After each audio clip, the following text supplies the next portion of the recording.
Hello, everyone. This is Red King, and we're going to be doing one shot here. This is a little outside the standard wheelhouse for me. We're going to do a pop culture reference. And as usual in my fashion, I can't settle on one. So it started as Bill and Ted, but we're going to go to Arthurian England, and I'm going to bring with me an ash from the land of the Deadites. This is starting to sound like that game where you say what you bring and then pass it on. And who knows what else we'll find while we're there? Yeah, I don't know. England has a lot of cool, funny references, so let's see where it goes. Um, but we're just going to jump right into it, and I'm going to tell everybody that I'm sorry, except Nick, you are kind of you're with me here, the NPCs. The other PCs, you are milling around your home court, the standard Arthurian court where you live and operate your day-to-day lives, to whatever capacity is that you do, either serving the king or his knights, or perhaps a knight yourself.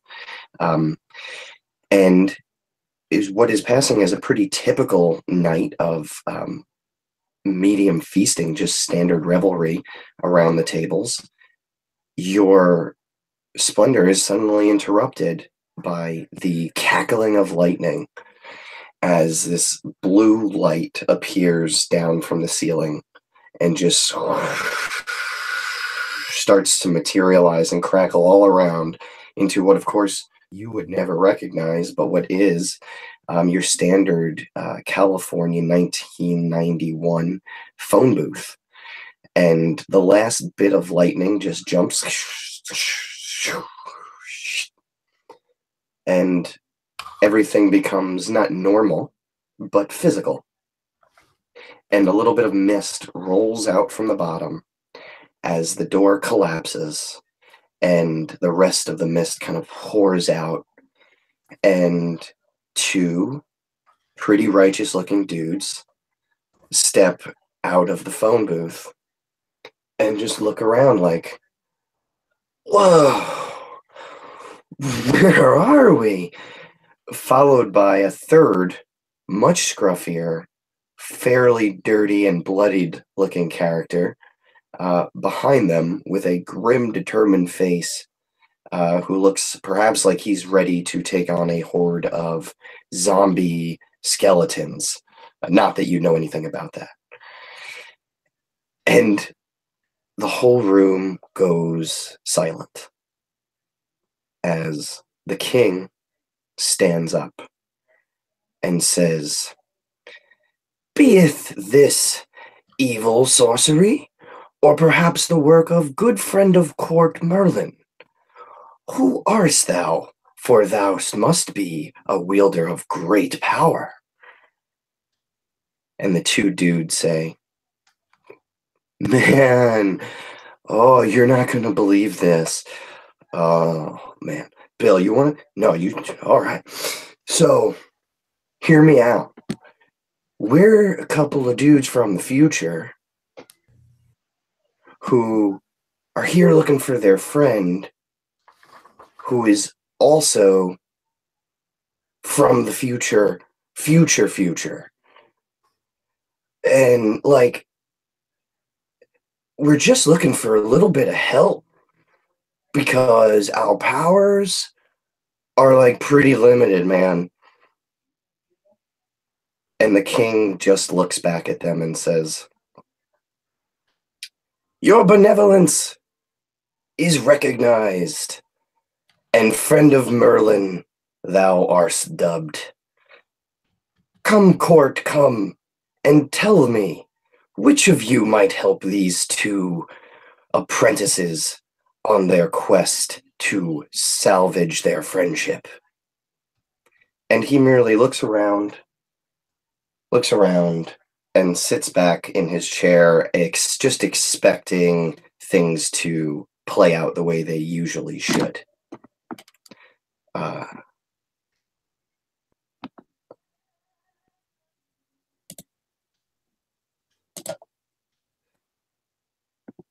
Sorry. Yeah, okay, right. We got last player here. So Nick, just so you know, we just introduced Bill and Ted, and I'm going to turn it over to the PCs in the room.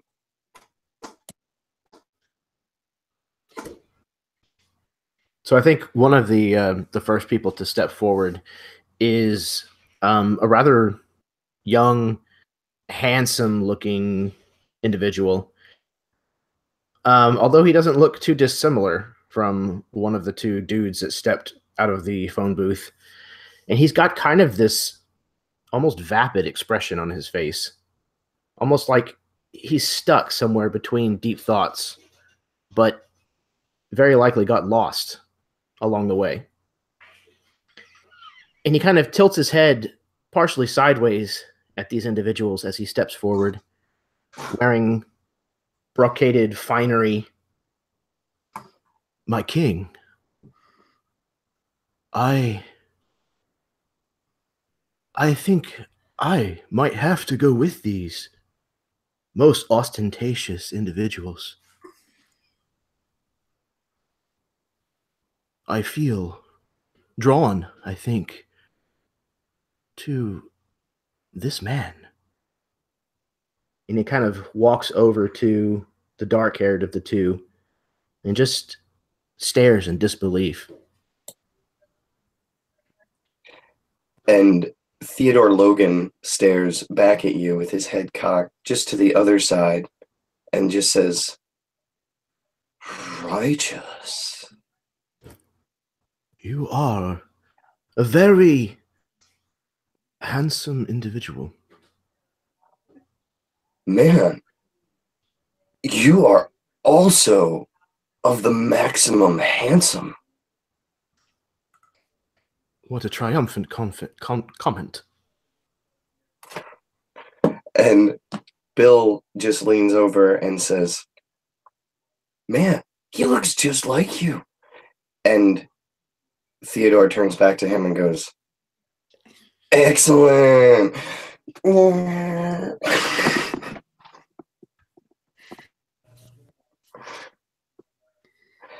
So if you're coming with us, you're going to have to teach us how to look awesome like you, man. And he just threads his hands along your duds and nods his head.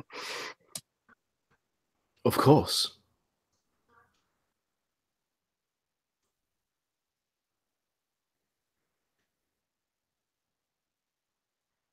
If you please, sire, I should like to assist in this endeavor.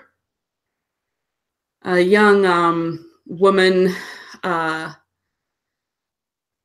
steps forward. She has red braided hair, and she's kind of just average height, kind of slender, and she's dressed as a lady in waiting. Oops, I forgot to hit the... And so Bill comes up and says, "My lady, allow me to introduce myself. I am William S. Preston, Esquire. Pleasure to meet you." I curtsy. "Pleased to meet you, sir. I am Cecily of Avalon."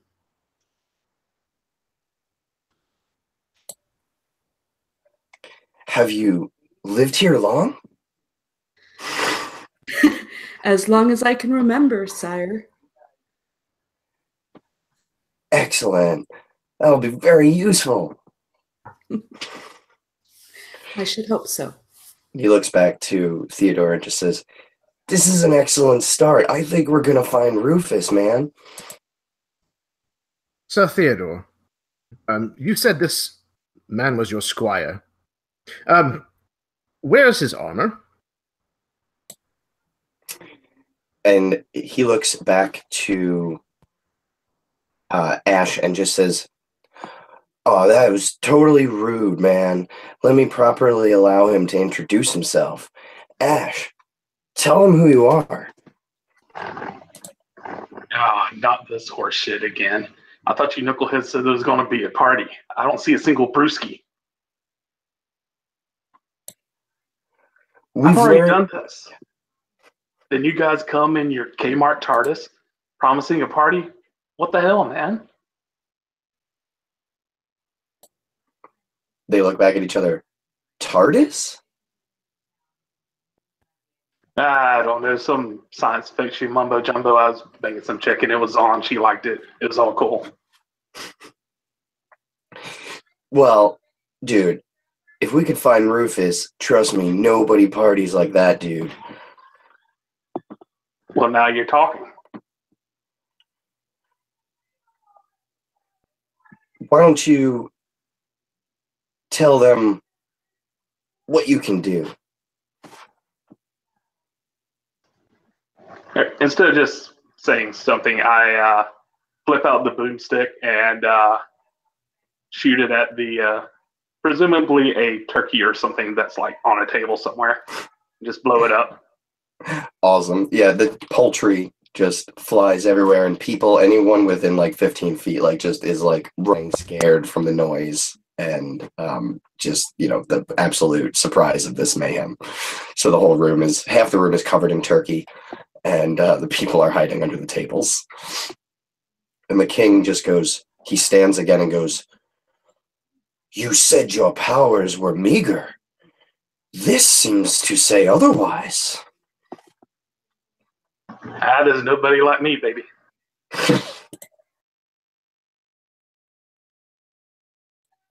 Excellent. And the king turns and says, "With this display, I feel that nobody who journeys with them could possibly come to any harm. Do any of the rest of you feel like you could join these adventurers?" From one of the corners where the entertainers had been before performing, a live young lady does a bunch of tumbling moves, and at the very end lands in front of the king. "I would be of service, my lord."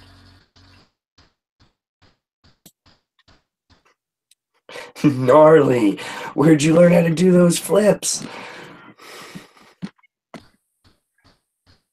"I have trained my life for this." And they just look like wide-eyed, like, this is more help than we expected to get. And they're like, yeah. And they're just excited and looking back and forth.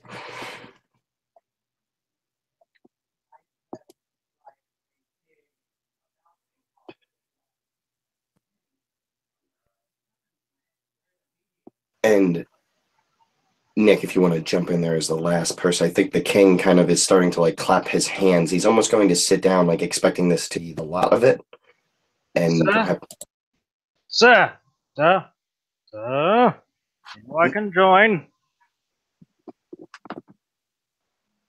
I know I've been late several times before, but you know, my crossbow is always mostly accurate. And, you know, I've only missed 2 shots in my life. They're recovering, so I feel like I could help. If you could just do me this favor, send me along, I'm sure I can redeem myself. And the king goes, yes. Oh, dreadfully sorry. Your name again? Oh, I would not expect the king to remember my name. I am the Hedge Knight Sulon. Nice. Oh, and this King Arthur seems to pride himself on knowing the ins and outs of his teacher. Yes, Sulon, yes, I've met you once, I'm quite sure. Yes, your crossbow is usually up to par. You should definitely maybe accompany them. Oh, definitely, maybe. I can prove my skills right now if you wish. Who wants to hold this apple? Fine, I just throw it up and hits the apple and it falls down. It's like, ha ha! Bill and Ted again they don't even say anything this time. They just instantly look at each other and air guitar. Party is made. And the king claps and finishes like he was, like as he would go to, yes, this is quite excellent. I believe this will equal a thoroughly interesting story which will one day be told to descendants of ours down the road. Excellent, excellent. And he basically claps his hands, and the room, despite being covered partially in poultry, erupts back into a party. And the servants merely start to eat the turkey off of the wall, picking the boom beads out of it. And Bill and Ted are kind of left in the middle of the room, kind of at your beck and call to inspect the oddities of their traveling device.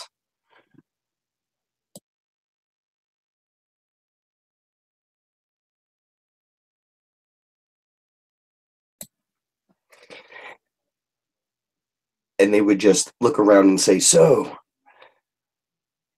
like, where exactly are we?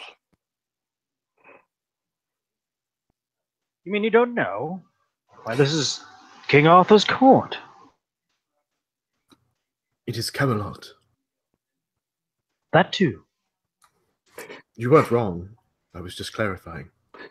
I'm often wrong, so, I'm all right with it. No, don't beat yourself up over it. It's fine. And Bill leads over to Theodore and says, dude, I know we're bad in history, but I could have sworn King Arthur's court was one of the made-up ones. Yeah, like me too, man. I don't know. Are you sure? Like, was there a stone and a sword? There was a cartoon about that once, I think. You speak of Arthur. He kind of gestures kind of flamboyantly towards the king. He drew a sword from stone. And they both are going to kind of look back at Ash, I think, and be like, we did find him surrounded by, what did he, Deadites? Yeah, man. Yeah, that's right. And I've dealt with these bozos before, but I think I changed that. Tom's weird, but they don't seem to remember me, but I definitely remember these guys.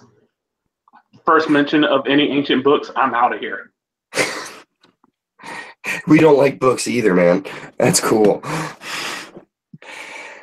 And so they're going to turn and say, if we're going to be traveling together properly, why don't you let us know all your names again? Because we don't remember things so well. We tend to do more literal reports, you could say.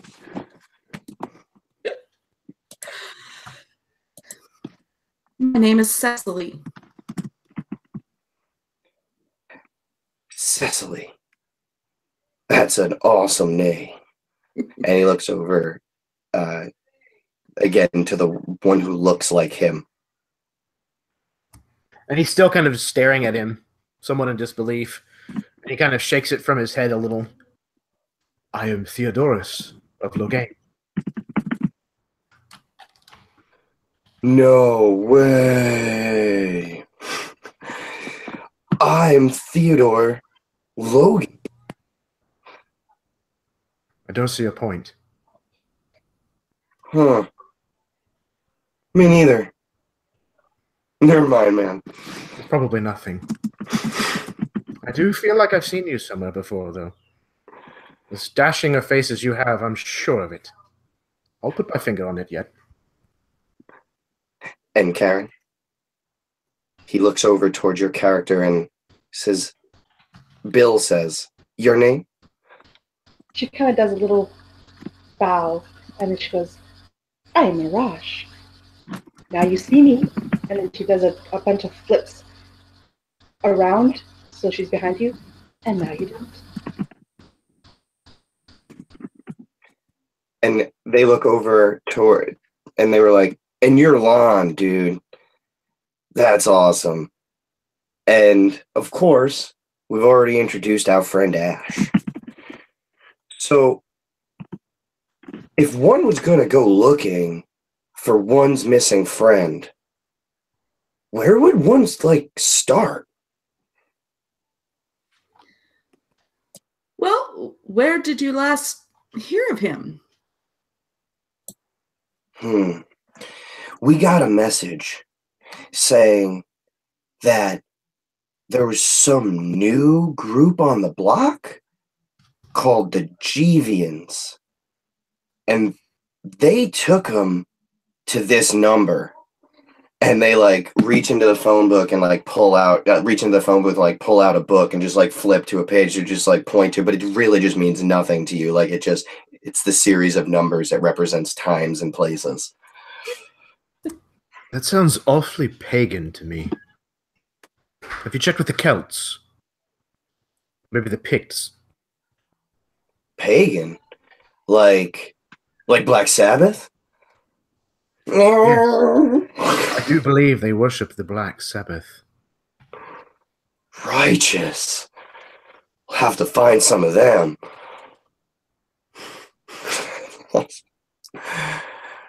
Interesting. And none of you have heard of the Jeevians, right? And anybody who perhaps travel. So I would say if you just don't spend all your time here at this court, then roll me a knowledge history check. I imagine while Theodorus probably doesn't travel much, he probably has read at least a few things. Would it be possible that he might have read something about them? Yeah, if he's generally local, because what I understand him, he basically is a landowner. He can travel some. So why don't you make the same check, but give me a -1 on the roll? Okay.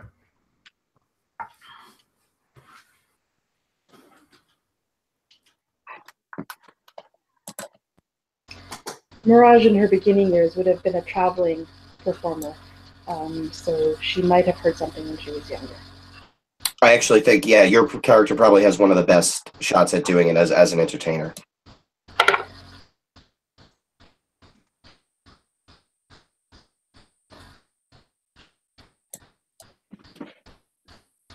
Okay, so both of you have heard from different sources of a castle taken in the south, presumably by the French, based on their name, the Jeevians. Though you don't know any details, as news is slow to travel in these parts. Theodorus, you had gleaned this information from a series of letters that your father received of news around the kingdoms, and Mirage, you had gained this. It's just talk.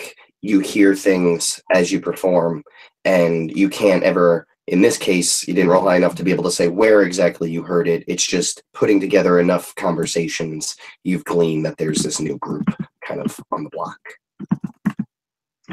So main piece there is you both know it to be on the southern coast, which is typical for the French.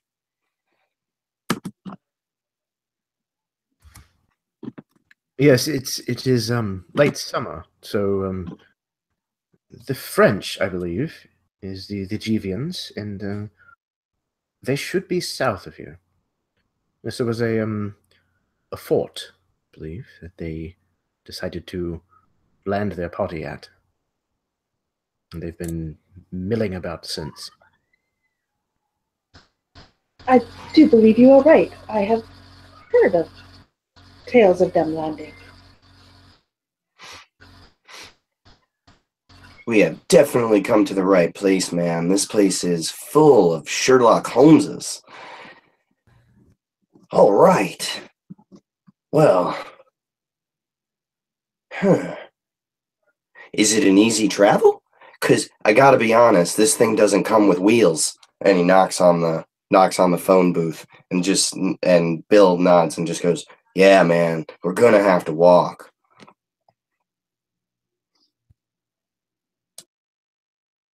And I think you guys, in this kind of thematic environment, almost everything on the British Isles is walkable because we're having fun. Walking should pose no difficulty, sirs. That's how we get around here typically. We could use horse. Wagons, perhaps. There's a friend of mine who has a very, very sweet mode of transportation. Maybe he would let us borrow it.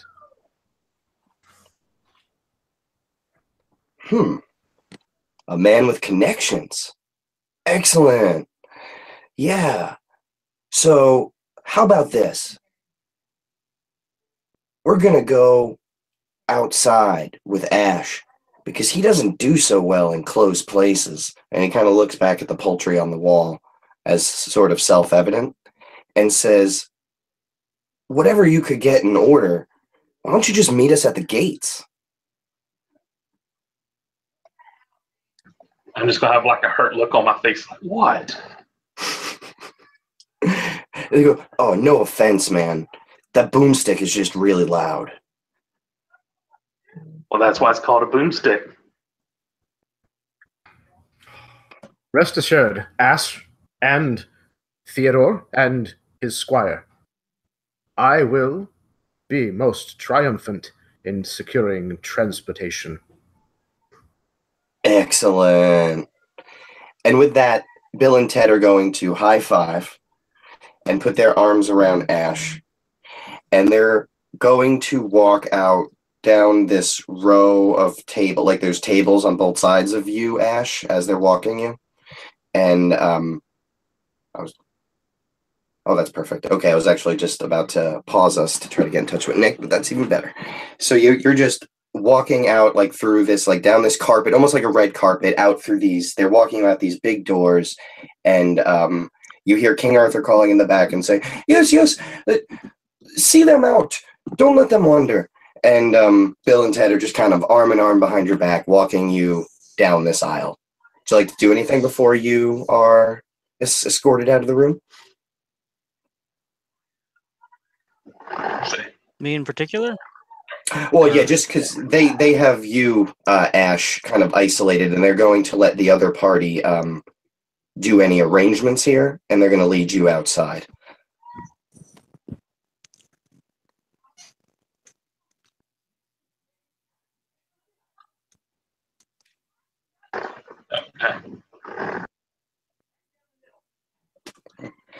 And so the rest of the party is going to be in the room, Lan. So, Lan, just to catch up a little bit, they basically introduced everybody. Everybody shared their names. I wrote them all in a list up.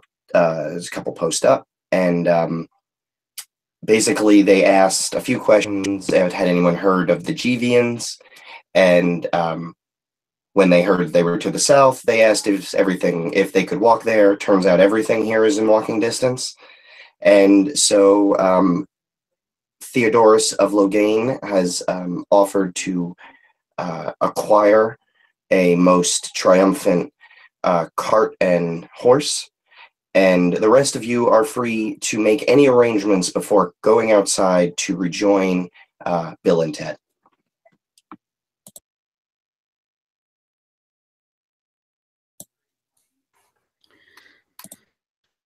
Well, I imagine that, Cecily would head off to her quarters and pack up whatever she, all of her essentials that she thinks she needs, and including a fairly large tome and, whatever she has that passes as weapons. And she's pretty excited to go someplace and be a part of this. So she may waste no time getting out to the gate.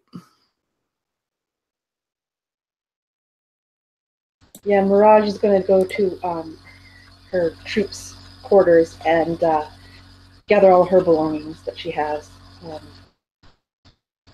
Basically, she ends up with just like this rucksack, and she's in different clothes this time instead of the glittery, glamoury clothes. She's now got this dark outfit on, but still as movable as she was before. Traveling clothes. Yes. And Lan.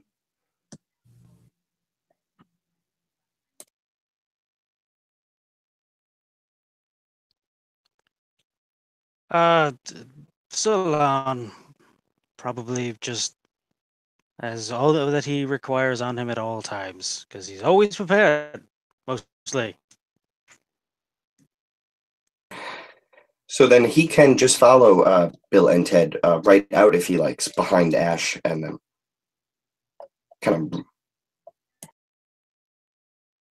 He'll definitely do that awkward thing where like he starts to follow and then turns back, and then goes to follow and then turns back again, and does that for like a minute or two, and then like trots off behind Bill and Ted.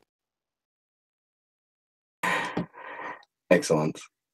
And Theodorus of Loghain. Where do you go to acquire this cart and horse? I think it's another member of the peerage, probably somebody that is probably on equal standing as himself. Being a noble from court, I would imagine he probably has, all kinds of friends who kind of fit that bill. As a matter of fact, I think his name is probably going to be William. And I think when we cut over to it, it's probably Alex Winter, in a medieval personage. And yeah, the behavior is very similar, very recognizable. So you find your friend William, and he is slightly inebriated on mead, and he has long, flowing golden locks with tight curls. And he looks up and goes, "Theodorus, it is most pleasurable to see you." Yes, it does my heart well as well, and to see you. It is early in the day for you to be so drunk. And he kind of holds up an invisible lute. And then when his friend responds, they both strum the air, and there's like a disembodied, "Hey, nani, nani, nani, hey." And William says to you, he says, "One does not get drunk on the bee's honey. One can only get buzzed, my good friend." Most righteous you are, for this is a holy day. For it is. How can I help you, my friend? I come to ask a favor of you, sir. And what is it? I have an errand that I must run. An errand that is most bodacious. And I need to press a question of you. A favor. Might I borrow that most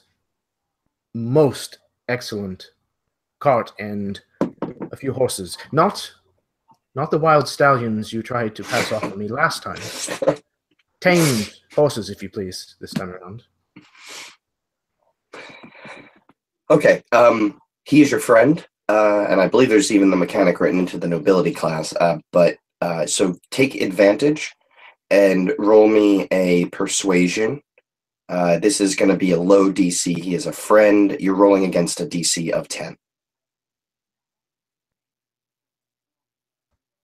I got a 25. Okay, and he's like, "Oh, my friend, anything, of course.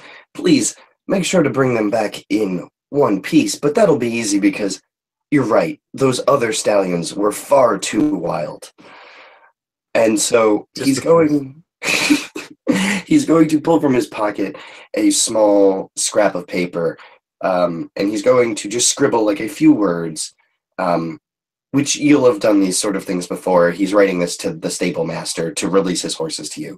And he presses a small seal onto it and folds it in half and presses that into your palm. And says, "You know the stables where I keep my horses. Please see to it then. Good friend. Most excellent." You be wonderful to yourself, William.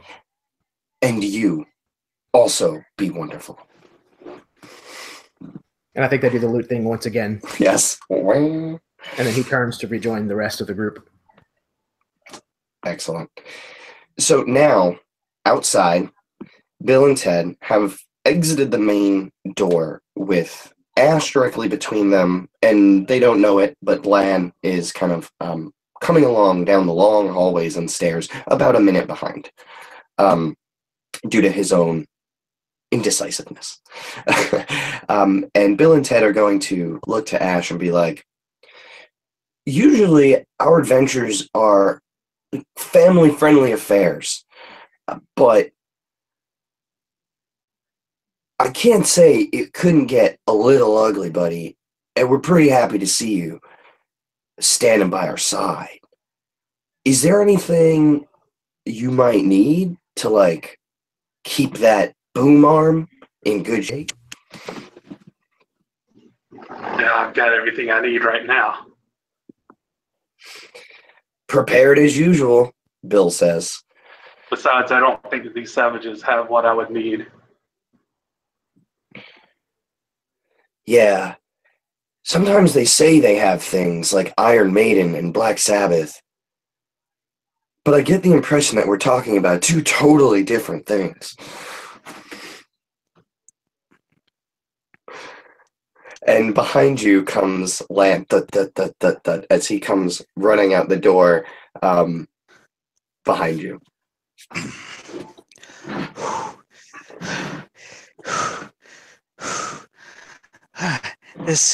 Sometimes I wonder why I wear the armor all the time. It's always good to be prepared. So we're going to a Black Sabbath, you say? Boy, I hope not. I always heard bad stories about them. Oh, a raucous lot they are.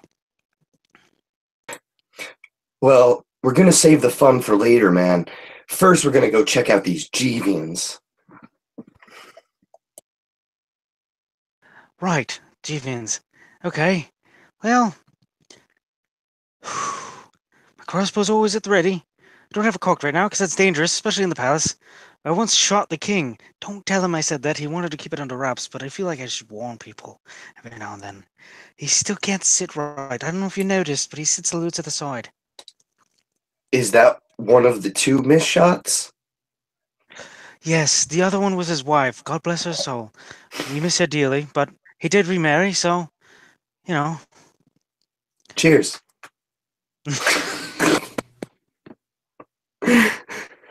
And behind, so after you guys are kind of chatting about, as we can tell, Lan has lots of funny stories. So I feel like he keeps Bill and Ted kind of chuckling along. And I believe the next one probably to come out was going to be Cecily. She quickly was packing up her stuff from her room nearby, and she comes out to the party there. Are we just about ready then? Just waiting on two more. Oh. And without anybody hearing her, Mirage is all of a sudden just there. Awesome. And Bill and Ted are like, whoa. You like, do you have your own phone booth? Phone booth? Never mind. You're just really sneaky. And I think right as that's happening, you hear the squeaky, non-sneaky wheels of Theodorus Loghain's newly acquired cart pulled by his two less wild stallions, which kind of come just like around the side of the castle up to where you guys are standing.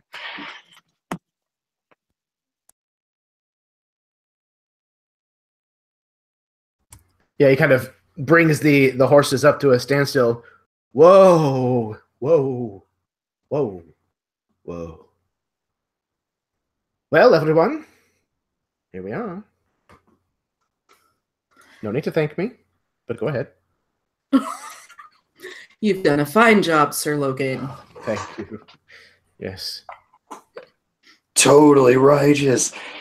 Man, we should ride into these horses on our first concert. Like, after we learn how to play guitar, And then after we get the agent, totally. But before we sign with the big record label, but after the small, absolutely. And Ted and Bill will quickly and eagerly jump up onto the back of the cart, kind of standing like younger kids at the back of a pickup, like excited that they've acquired these hooves and wheels.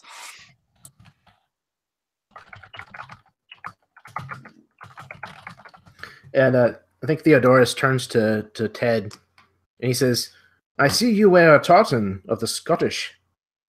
Are you from the North Country?" And he looks down at his flannel shirt tied around his waist and goes, Tartan. Yes, the pattern of your tunic. And he goes, oh, I guess so. I acquired this from the clan of Hot Topic. Clan Hot Topic. I have not heard of them. Yeah. Don't know why you're so familiar. I know. And he just his head kind of bobs forward a little bit. Have you ever been to Sandy? Never mind.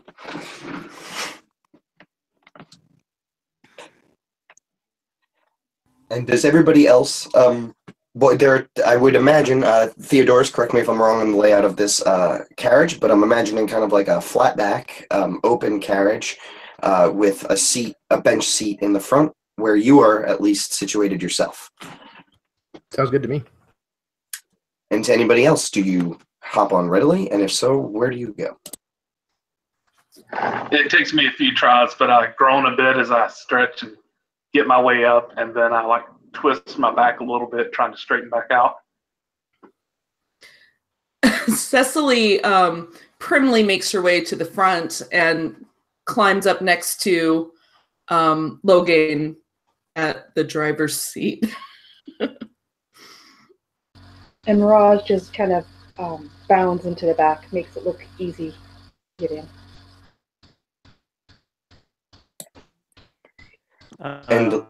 Sir Lon always throws his crossbow up first and then climbs in after everyone else. And Bill and Ted are going to kind of look at each other, and as you would expect a couple of surfers from California, they kind of pat the front of the carriage and they look at you and they go, Sir Theodorus, why don't you get this wagon train a-moving? I don't understand exactly what you said, but we shall go. And he kind of whips the horses into forward motion. Excellent.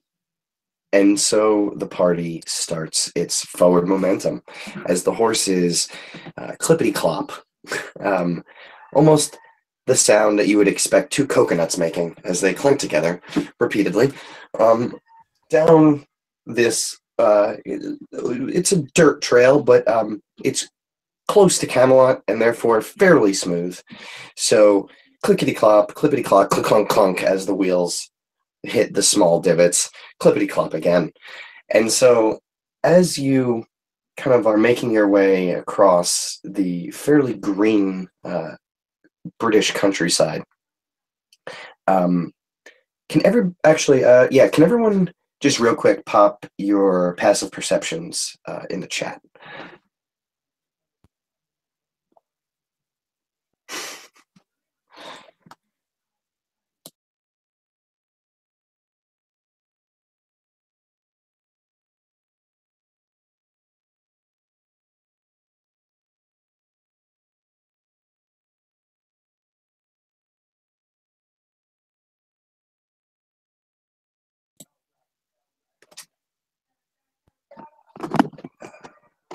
I think I just need Lons. Unless he might have. I'm working on it. Oh, yeah, no worries.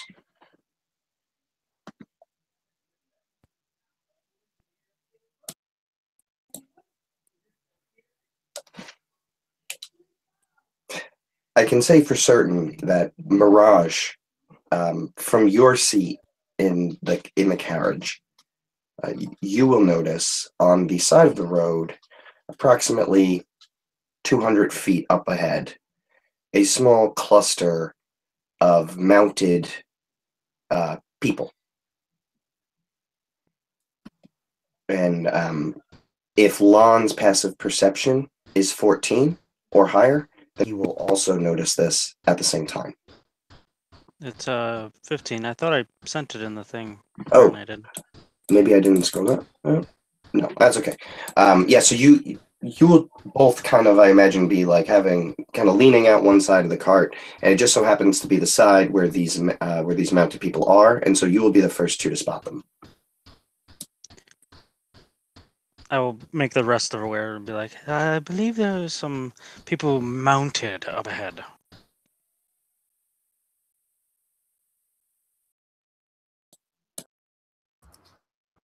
What? What? What was that? Sorry, I was miles away. And with the warning, you would then see also. Oh, excellent. Others to join our merry rabble. Bill and Ted go, really? Do you think they'd help? Well, of course. Why wouldn't they? It's a righteous cause. We should be excellent to one another, and they should be excellent to us. Most true, most righteously true, man. And the cart is still kind of coming along, so you're 150 feet away, you're 100 feet away. And as you get about 30 feet away, one of these mounted men is going to kind of move his horse towards the middle of the room and hold out a hand and say, "Whoa, whoa, carriage." He'll pull up on the reins. Whoa, whoa, and woe to you, sir. Good day. And he says, "Good day to you. I must regrettably inform you that the bridge up ahead is blocked by a nefarious creatures, and I must warn you not to move any farther." This news is most heinous. He kind of turns halfway in the seat to the rest. Well, we gave it a good try. We'll just simply have to return, I suppose. He kind of starts turning the wagon around. Good sir, if you please. And I put my hand on your arm to still your progress of the horses. What nefarious creatures might you be speaking of? He says, "They are a small bunch of shrubberies." Mirage screams from the inside of the carriage.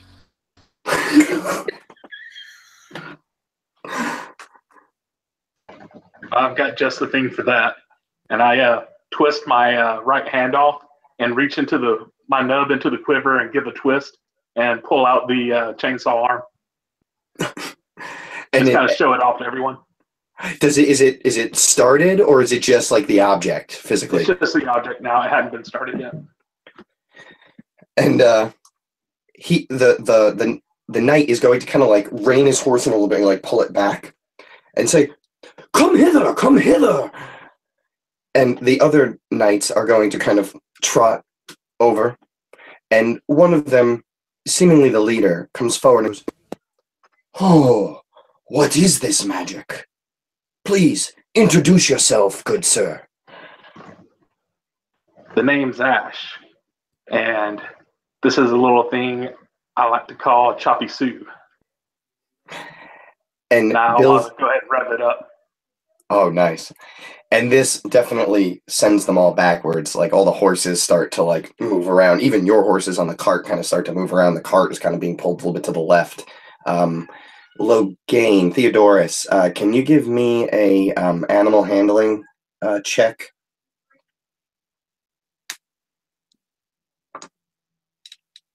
That was a natural one for you. A natural one. That's excellent. So you have two horses strapped to the cart, and they both freak out when the chainsaw starts. And one of them manages to snap the binds and actually run off a bit down the road. And it's going to kill me. yes, he is. And the main knight comes up again, and he's like shouting over the chainsaw. Do you kill the chainsaw at any point, or does it keep revving? Yeah, I'll go ahead and shut it down. Be like, see, it scares horses. It'll definitely scare shrubbery. And he goes to say, I must introduce myself.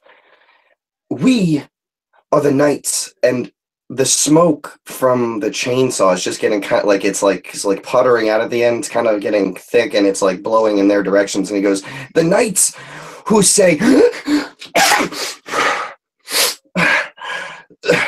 the knights who say grace. We are the knights who say grace. Bless you. Thank you. It does appear that your mighty weapon has scared off one of your stallions, however. Yeah, that's my bad. Well, I will say this. If you can actually clear the way of these dreadful shrubberies, then we will gladly obtain your steed and return it to you.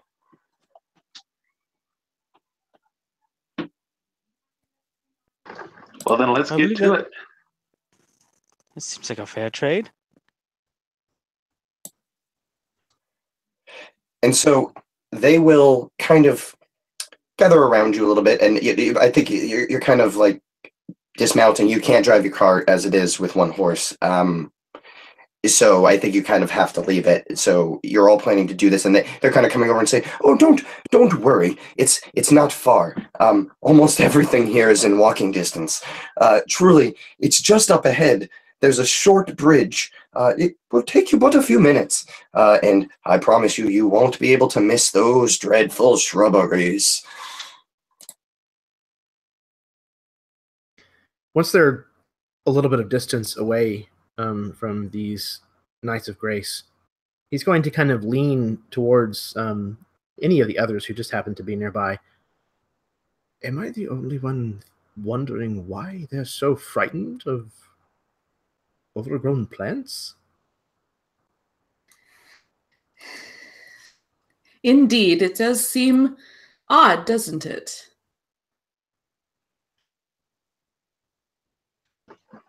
Maybe they're just a thorn in their side. Aren't they supposed to be brave and brave knights? Aren't they supposed to protect us? You would think. Bill leans in and says, if there's anything we've learned on our bodacious travels, it's that people aren't always what you'd expect. It's deeply profound for you, Squire. Good on you. Thank you, good sir. And he's trying to mimic your voices now, and he bows. And Theodore says, for instance, did you know that Billy the Kid is able to deal with the oddities of time travel with the greatest of ease? Who is this Billy the Kid you speak of? And William bumps him with his elbow and goes, you're doing it again, man. You're talking out of order. He goes, right. Sorry to confuse you dudes. Oh, no, there's no confusion. It's clearly that you're speaking of a child, and obviously a child would be able to handle such a preposterous idea as time travel. Their brains are simple. What? I thought he was speaking of a goat. A Billy goat. Billy Goat, who was a kid. He's just a child goat. There you go. Of course, even animal, even simpler of consciences. I think they just kind of let you guys hash it out because they know they can't explain. So they're just kind of like, yeah, dude. And they're going to kind of hop off, and they're going to say, we're going to kind of spend some time with these knights and see if we can get them to join our cause. We don't have any cool weapons or anything. Do you think you can handle these? And Bill leans over and goes, shrubberies? How hard could it be?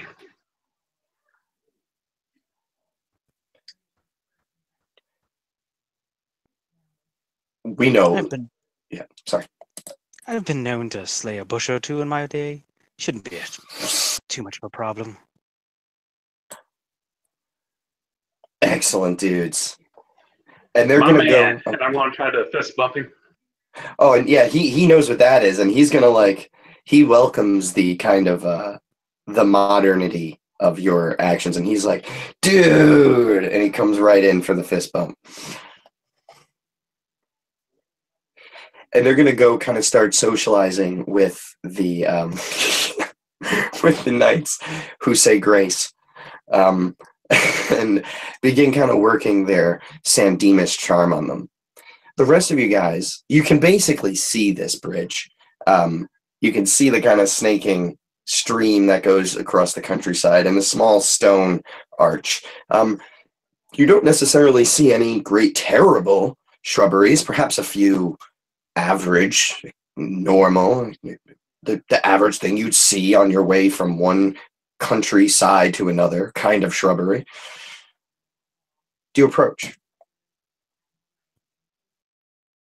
Absolutely. And I crank up the chainsaw. And you hear the knight's horses kind of ninny and skitter a little bit back even from where you are. And the rest of you, what do you think of this magical device? Theodorus is steering completely clear of this bizarre sword. He doesn't want anything from it, and it's spewing of necrotic, dark energy. I think Cecily finds it very loud, so she keeps her distance from it just to, not have that cacophony in her ears. Yeah, and Mirage is actually cowering behind Zerlon with her hands over her ears and just kind of shaking a little bit. Zerlon probably jumps every time it starts, but he quickly settles into just going, okay, this is the new normal now, and then just moves on.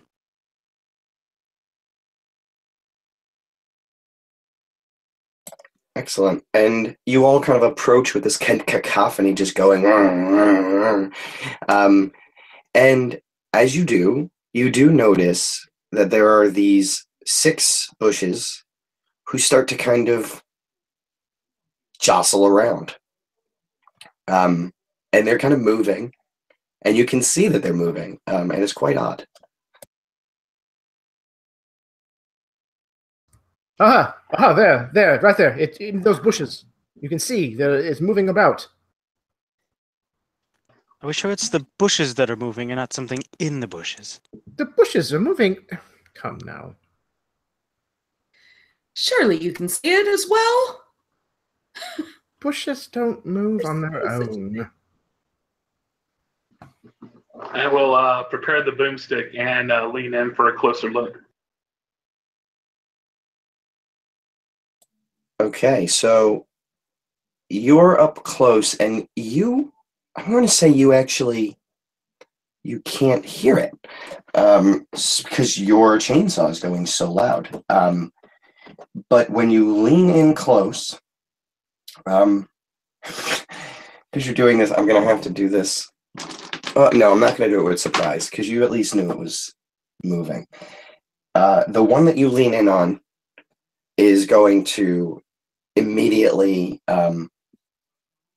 whip out at you with its little shrubby arms.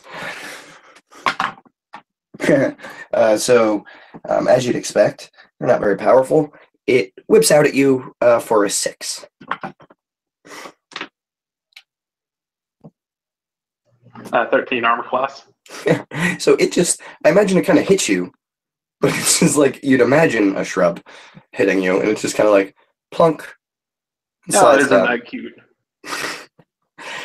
And then the other bushes go, and they're moving in a little bit closer. And I'm going to have everybody roll initiative at this point.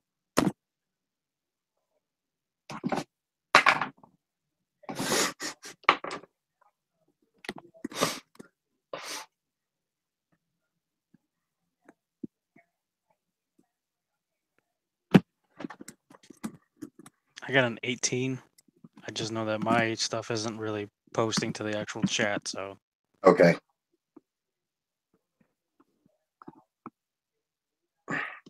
Sorry, my mouse is being a little slow. Okay, so let me just do the order here. Do I have to do it really one at a time? That's lame.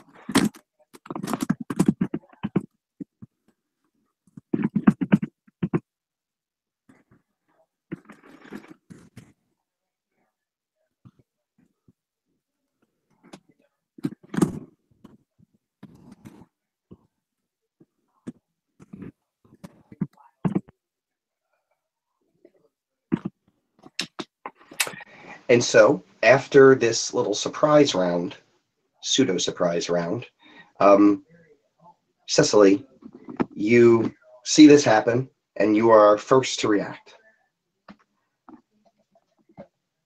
You're on mute. Sorry. I pull a little dagger out of my clothing. But I just kind of get behind Ash and wait to see what happens. Okay, so you're going to delay your turn until after Ash, and that's going to bring up Lon. Oh, Lon. Sorry. Perfect. So that brings up Lon. Okay, so the little shrubbery jumped out and tried to attack one of us.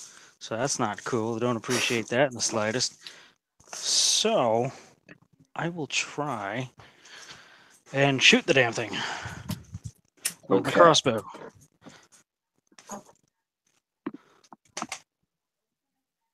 With a not great roll.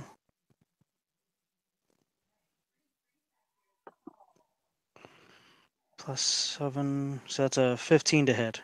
No, not 15, 13. That hits. Armor class on these is very low. However, you notice that your arrow doesn't have much to bite on, as it is a shrubbery. So give me your damage, but have it. Then that'll be 5 damage. 5 damage. Okay, so this shrubbery, your arrow goes through, and a shrub is made up of like a couple of main branches. So like one of the main branches gets sliced by the arrow going through and kind of like falls over, resulting in like if the shrub was a round head, it's like a quarter of it kind of plopped off. But the rest of the shrub is kind of still there, and it's got these like little tendrils where the piece had been removed. Bloody hell! That didn't do nearly as much damage as I hoped. And is that your only action available? I will distance myself. I will back up a bit. Okay. And you were not, I imagine, so Ash approached them. You were a little bit further back. So you're able to do that without any opportunity. Yeah. And that will bring up Mirage. So Mirage was hanging back when with her cowering, and she's noticing that Sir Lon is shooting his crossbow, so she's going to take the cues from that and use her short bow. But as a bonus action, she's staring at these shrubberies and like to make insightful fighting check. So her insight versus their deception. Oh, excellent. Their deception, you said? Yeah. Okay. Deception is that's wisdom, right? Charisma. Charisma. Okay, even better. Okay, so their charisma is -2, so this should be a fairly easy roll. Ooh, they rolled actually pretty high, so it's going to be -2. That's an 11. Yeah, I rolled pretty poorly. I got a 9 in total. So Okay. I don't know anything about them. So she'll just shoot An Okay. arrow. Excellent. Make that attack. That would be a 21. That more than hits. You're good there. Are you shooting at the same one, tell me, that he had struck at, or a different Yes. one? No, Okay. I'm going to hit the same one. Excellent. And I rolled poorly again, so a total of 4. And you said half? Yeah, because it's piercing. So Yeah. 2 damage? Yeah. Okay. So another, like, little piece falls off of this little shrub. And it's still kind of wiggling there, but there's not much left of it. You know what I mean? It's disappearing each arrow at a time. Do you take any movement or stay where you are? If anything, I'm going to retreat as well. If Solana's retreated, I'm going back. I am not being... I want to be the furthest one back at this point. Gotcha. Excellent. And that will bring up Ash, who is still right up next to them. All right. Were they attacking the one that was attacking me or a different one? Well, so after that one attacked you, the other 5 kind of came a little closer. So I am going to say not the one that actually attacked you, but the one on the right side, like the farthest right shrub is the one that they were shooting at. Okay. All right. So I got to set an example for the one that attacked me. So I'm just going to start lapping and come down with the chainsaw, like just top down through it, or attempt to anyways. Okay.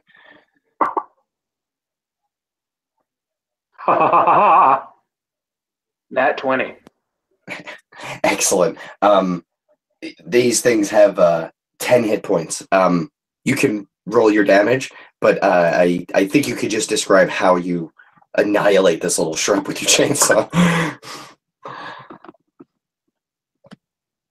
All right, so yeah, it's just like I said, I just go straight down, like through its head, all the way down to the ground, and then just pull it back, and the halves like just fly off of each side of the chainsaw blade.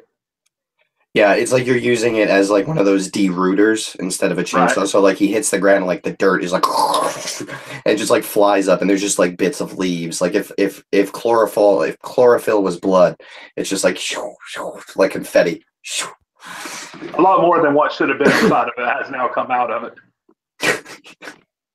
And so yeah, that thing is annihilated. There are now 4 and a little bit.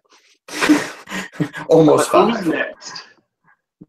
And so you just step back and you're kind of standing your ground right there, like surrounded by the shrubs. Cool. And that brings up, that's actually going to bring up Cecily, who delayed till after Ash, I believe.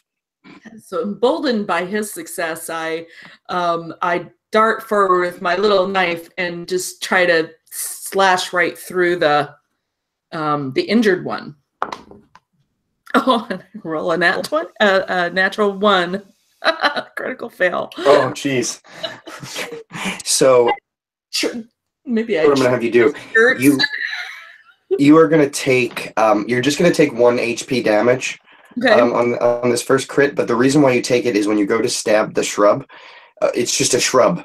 So your hand, of course, goes straight through it, but it has some thorns in it. So as your arm like punches through the shrub and you pull it back out again, you just take scrapes along your forearms. Scratches.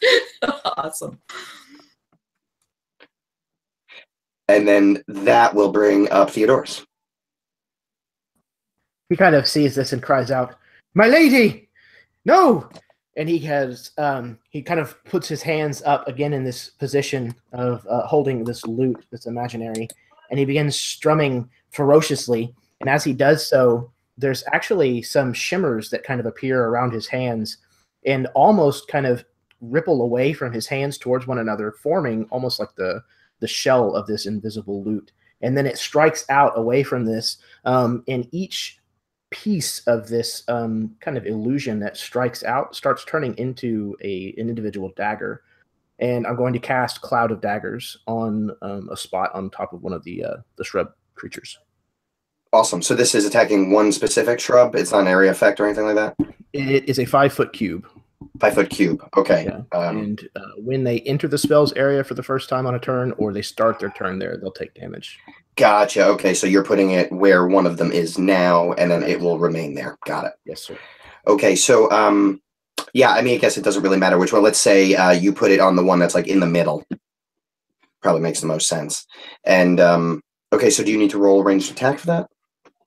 No, it springs into existence, and then if they start their that's turn there, they automatically take the damage. It is a second level spell. Excellent.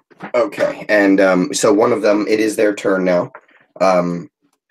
Actually, I'm sorry. Do you have any movement to make or anything like that? No, I would have moved closer so that I could be within 60 feet, as per the spell. But other than that, I wouldn't have gotten any closer. Got it. Okay. So you're kind of on the back line then. Ash is up front with Cecily, and you cast this spell. And the shrubberies, I think, when they first hear you, kind of like the sounds coming from these sparks, they kind of shiver backwards a little bit. They don't actually go backwards, but they like shiver. But then when nothing happens, they kind of get emboldened again and go forward. The one who is where you placed it, of course, is then surprised when it takes this damage suddenly after the effect. And how much damage is that again? It is going to be 9 slashing damage. Oh, 9. Okay, so this is awesome. So it just suddenly, it's like invisible blades swirl around it, and it's like a paper shredder. And when it's done, all that's left is like this one like branch with like 2 little leaves like sticking off of it, kind of like Groot, and it's just kind of sticking there like in the ground, like waving, like a wood chipper. Yeah. And that's awesome. Okay, so now there are 3 on attacked ones and 2 severely wounded shrubberies, and that is going to bring up Cecily. Right, I believe I've actually don't have people delay turns very often. I'm not actually sure how that works. Does she stay where she put herself, or does she go back to where she was? I go back where I was. Oh wait, I'm sorry. The shrubs didn't attack. Oh yeah. Yeah, you're right. The shrubs didn't attack. I just had them take the damage. Wow, that would have been easy. You're right. Okay, so the only 2 that are up there, Cecily. Okay, so Cecily, you have your arm through one, so that one is going to attack you. That makes sense. Oh my god, these shrubs are so terrible. Okay, so that's another 6 on the attack. At this point, the one that just got shredded is going to try to like do what shrubs do to get away. Little roots kind of pop up and it starts to try to like run across, which is going to provoke an opportunity attack from Ash. Actually, and Cecily. Either of you want to attack this thing, you are free to. I whip a wand out of my cloak and shoot magic missiles at it. And that's as a 2nd level slot because of my class. So we have 6 damage. Okay, and yeah, that's on the one that only had 1 HP left. So as it goes to get away, you take your dagger and you just like, you just like cut it the rest of the way, and it falls over, and it dies. And right, so then that one missed you. There is another wounded one all the way on the right. That one is also trying to get away. That one won't get an opportunity attack from Cecily, but it does get one from Ash, if he would like. I'm going to give it a swift kick. Okay. Yeah, give me a melee.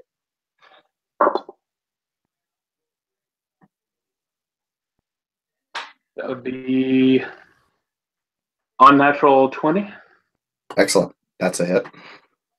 So that's just what? 1 plus strength? Or... Yeah, I think it's a D4 plus strength modifier, I believe. All hand-to-hand combat, all improvised. Starts that will be 7.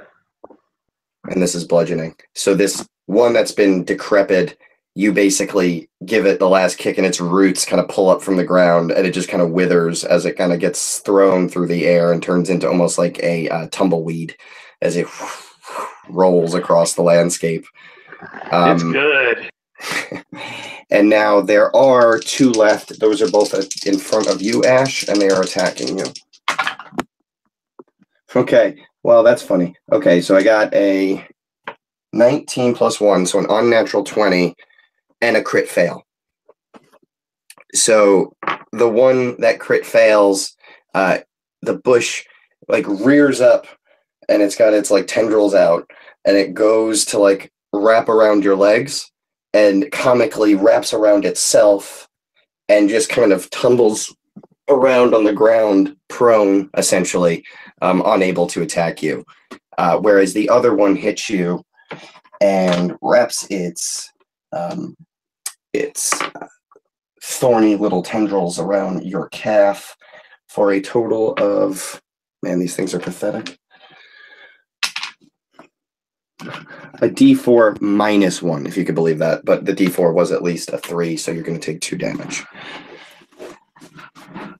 I forgot that they even had monsters in here with minus 1 ratings.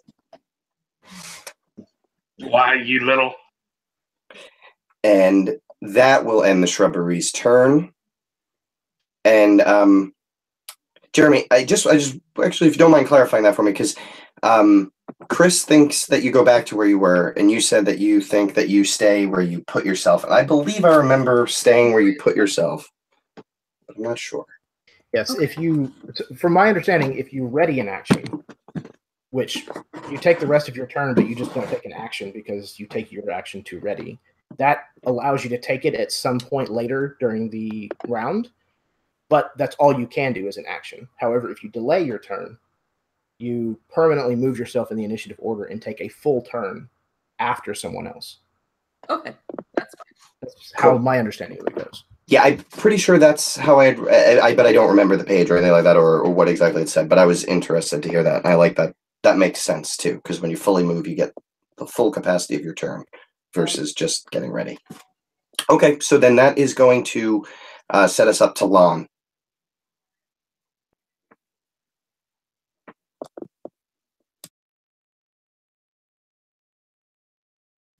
Wait, I'm not getting sound. Or is anyone else hearing him? Oh, there it is, I think. I hear clicking now. Uh-oh.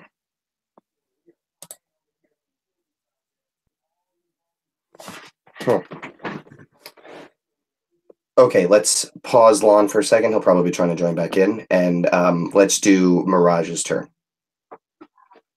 So there are a couple of shrubberies that are engaged. Oh, I'm sorry. Yeah, let's try to get his turn. I No. didn't expect it to be so quickly. I knew the issue was because I just got my thing booted up in settings and bullshit. So no, it's working now. So I just had to basically get back into the call, Cool. reset everything. Yeah, so you're back a ways. You're way back there with Theodorus and Mirage. So there's one running, correct? No, both that tried to flee were killed by opportunity attacks. Now Okay. there are 3 left. There are the 2 that just attacked Ash, and the one that attacked Cecily. Okay. Well, let's see if this works. I take out a crossbow bolt, dip it into a little bit of poison that I have like on a pouch, put that in my crossbow, and fire that at, let's say, the left one. The left one, gotcha. So that's where I think that one's attacking Cecily, so that's perfect. Go ahead and make that shot. I got an 18 on the die, so I'm going to assume that hits. That does hit. So now I'm using an arcane shot, Okay. so it needs to make a con save. Okay. That shouldn't be. That's a flat roll. That's a 4. So that's a failure. So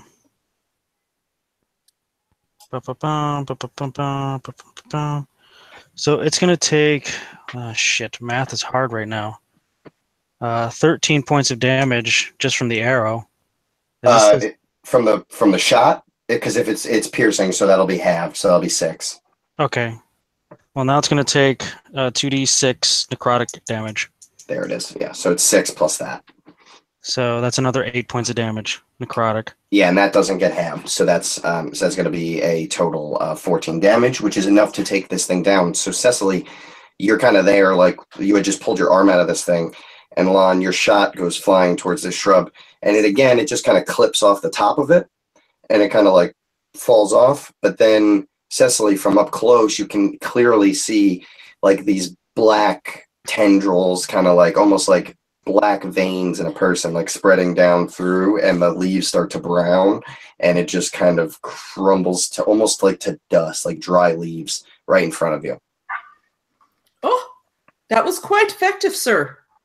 No problem. Just if you ever want to borrow spice from me, pick this pouch and not that pouch. This one will kill you. This one tastes good. One will make you bigger, and one will make you smaller. Yeah. No, sir. Awesome. And do you move after that? I will no, because I don't. Okay. And that brings up Mirage. So there is a shrubbery that is still engaged with ash. Is that right? There are actually 2 shrubberies engaged with ash at the moment. Okay. They're the last 2. Okay, I am going to aim an arrow at one of them. That would be a 14. That is a hit. Their AC is 9. So short bow, 6 plus 4 sneak attack because he's engaged. So 10 in total, then half. Okay, I'm sorry, what was the total? 10? 10. That is actually exactly their HP. So so this arrow is more effective than the others. Somehow you managed to do more damage with this one. How do you do that? Yeah, so the first one, she was, a little bit shaky. Her aim was still there, but the power wasn't behind it. This time she's kind of collected her resolve a little bit, and this one flew true, and it struck straight at the trunk, if you will, of the shrubbery, the main part of it. Yeah, and it just like splits it, like at that spot where it just causes like the whole thing to like split in half and like go like a tree that's been cut right down the middle. Got it. Awesome. And would you like to move after that? No. So that'll bring us around to Ash. You have 1 shrubbery left in front of you. Yeah, not for long. Gotta go at it with the chainsaw.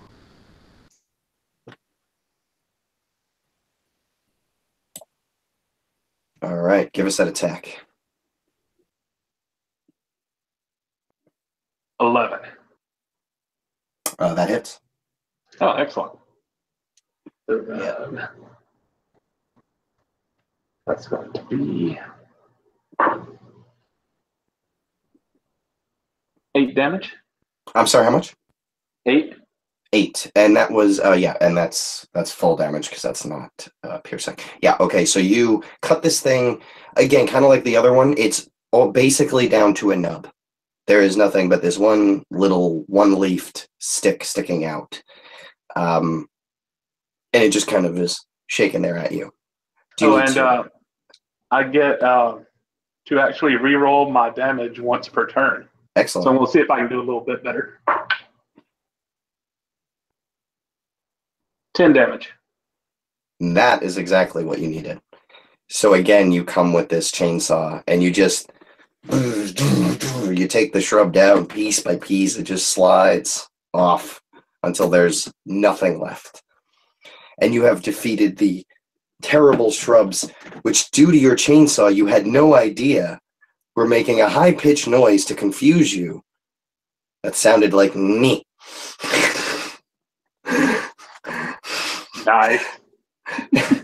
Which, of course, is what was terrifying to the knights who say grace. Now, as I promised, we'll take that 10:30 break. So if everybody would like to use the restroom, get something to drink, anything like that, when we come back, I'll have you guys introduce yourselves, introduce your characters a little bit better, or however you want to, and we'll go back into it again. All right, so let's go 10:32.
we can hear you now. Oh, I didn't know anyone else was here. Yep. Oh, I was so many goddamn technical issues. I gotta love it. Well, I was trying to update one laptop, and I was like, "Oh, I'll just bring in my old laptop. That should be fine." And then I remembered why it's the old laptop, because it overheats. So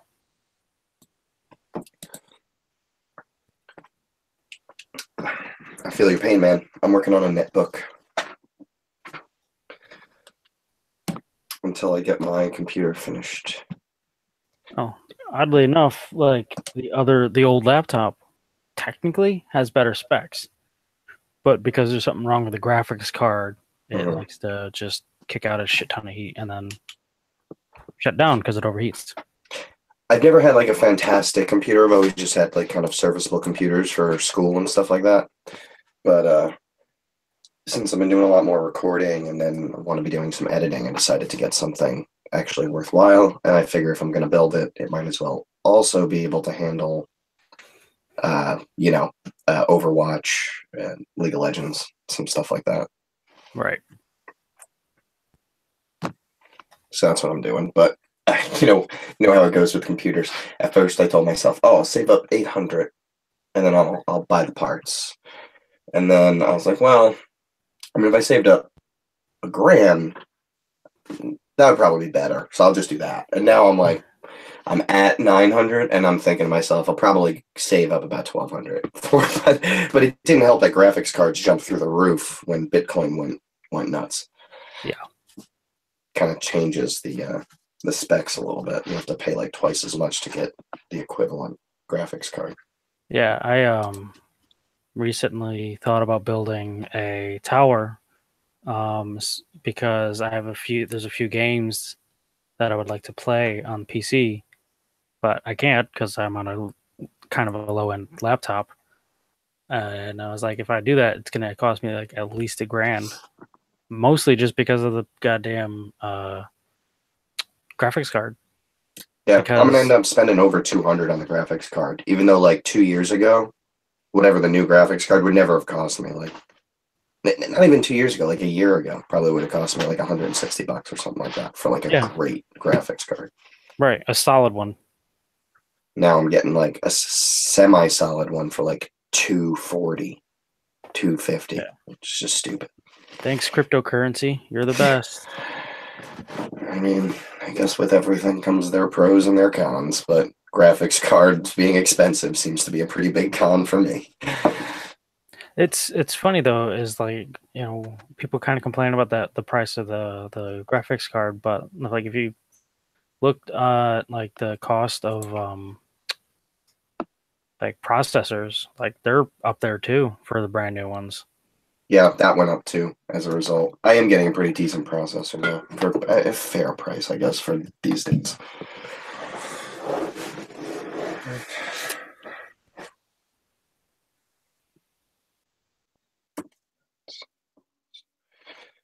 Okay, Jeremy, Chris, Karen, and just the other Nick. Oh, there he is. Hey, other Nick. Hey. Okay, so let's have you guys introduce yourselves. On my screen, it goes Chris, Jeremy, Karen, Nick A, Nick C. So let's go in that same order. Okay. Well, I'm Chris Johnson. I am one of several hosts on the YouTube channel, the Dargon Gaming Squad. I also host a cooking channel, CJ's Kitchen. And I am playing Cecily tonight. And Jeremy. Yes, sir. Hey, everybody. My name is Jeremy. I have the YouTube channel known as the Erasmus Expeditions. We do all kinds of live plays, and I'm working on putting out other content currently. I am also 1/3 of the podcast, The Dudes of Yore, with my friends Jeff Doty and Chad Nick. Tonight I am playing Theodorus of Locaine, Logain even, just because it sounded like an awful lot of fun. So, and I'm having a blast. So thanks for having me so far. Thanks for playing. And Karen? I'm Karen Davies. I don't have a channel to plug. So we'll just move on. I am playing Mirage and having a blast. This is great. Thank you. Nick A, the first Nick. Yeah.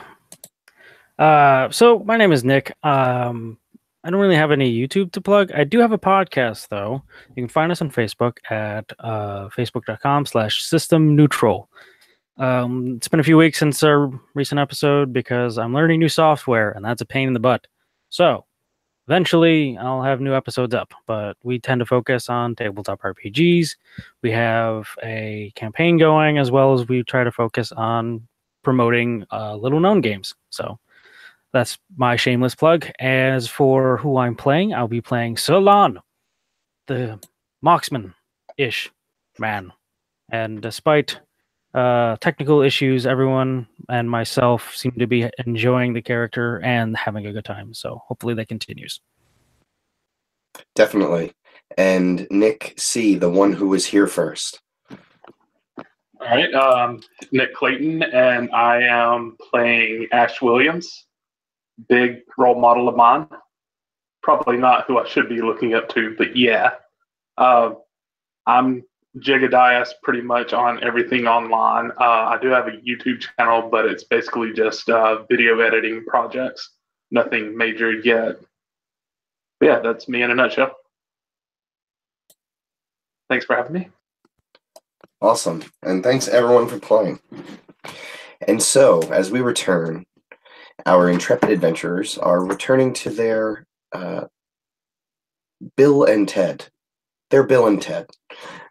And their Bill and Ted is surrounded by these knights who say grace, who look up and see you returning, armor covered in leaves like confetti. You have clearly strewn the nasty shrubs to the far sides of the British Empire and are coming back as heroes. And they are in awe and they say, "Hail! Hail to the heroes who have slain the shrubberies who emanate the annoying sound of knee." And they all start saying that part together. Say what's it now?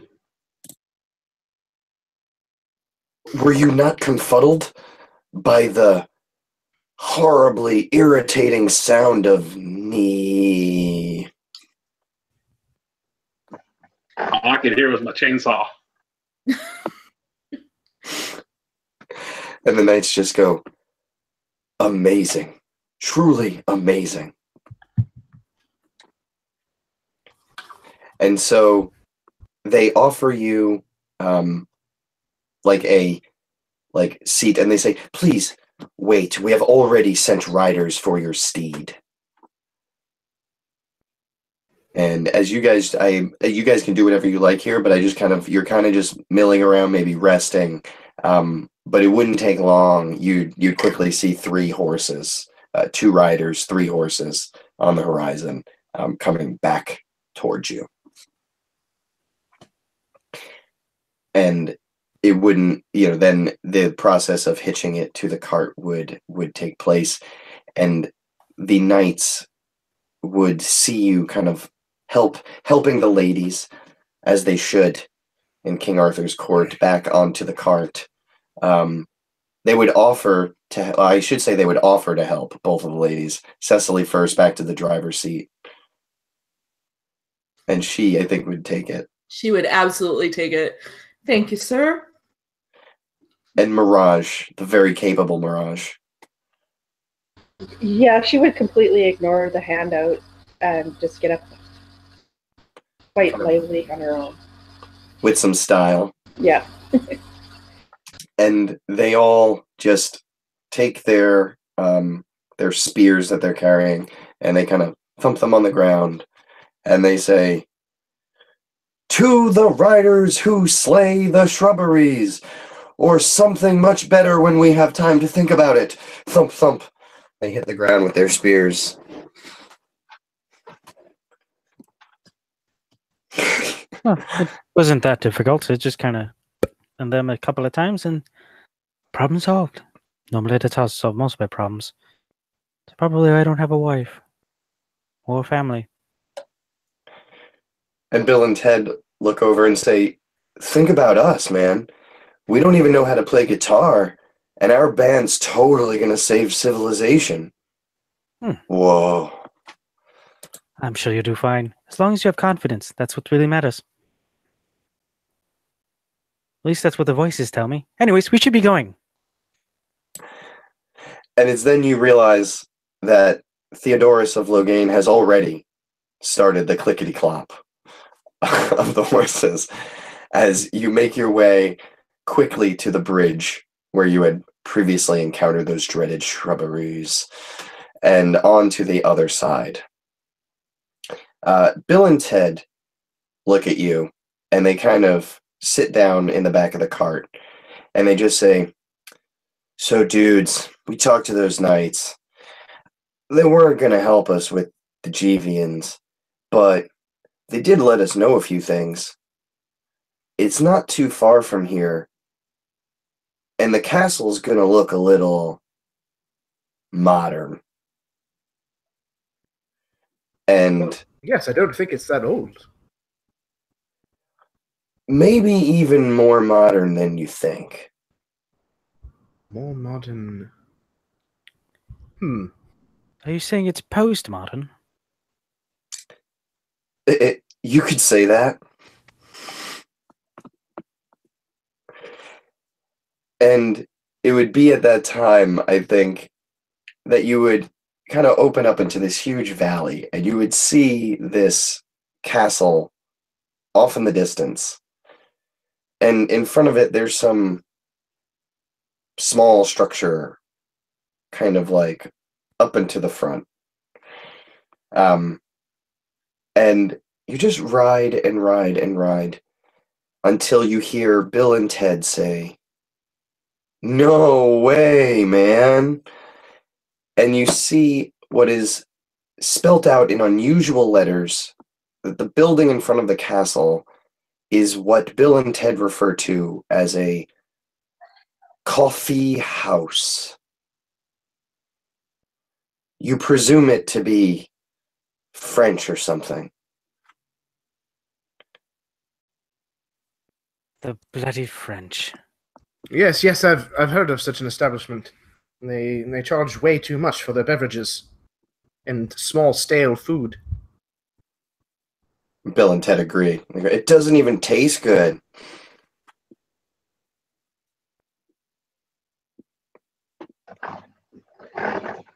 So Since this is, these, go ahead. so this is postmodernism. I thought it would be fancier. Well, there is a lot of glass. And Bill and Ted kind of point over to it. You notice that like all the walls are glass. This is unusual. It doesn't look like any type of structure that even seems possible. Certainly isn't very fortified. No, they're more about getting people to go in than to getting them to stay out. Oh, I see. They use enchantment magic. Yeah, something like that. They play this really lame music all day. People can't seem to get enough of it. We should intervene. Well, if it's French, it must be the height of all that is new and best, right?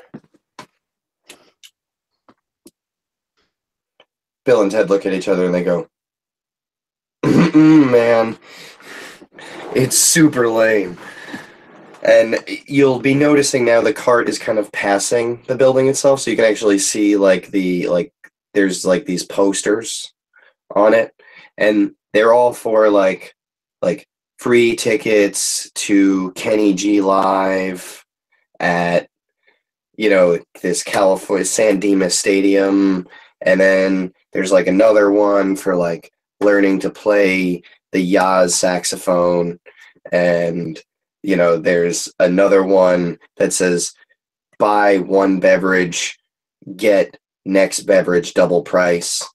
And but they're all in weird letters and not phrased exactly the way you're used to. However, Sir Theodorus, you told us you took Celestial as a language, and these words are what you learned as Celestial, and they seem clear to you.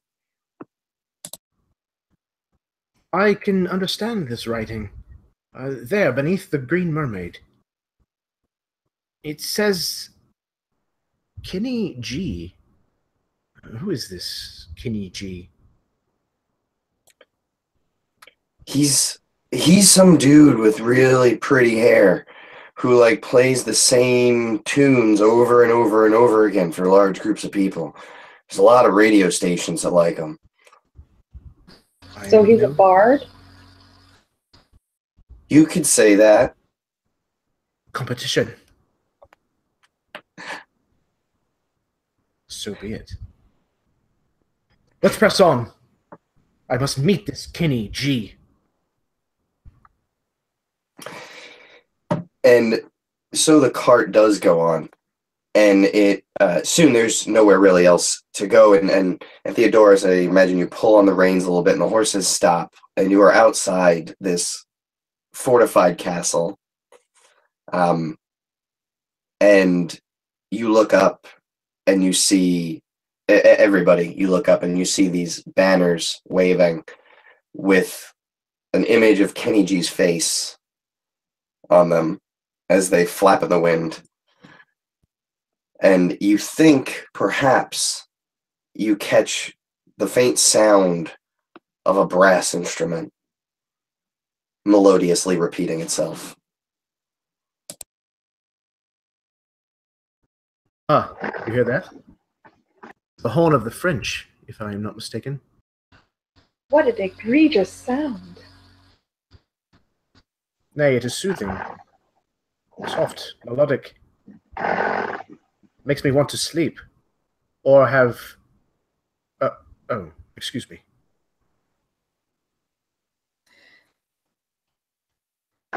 Oh, I get it. I thought we were dealing with a bunch of butlers.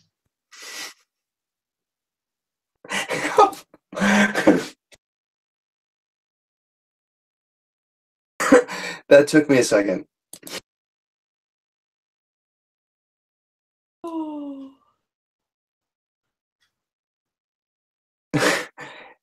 Bill and Ted they look at each other and they go, Jeevians?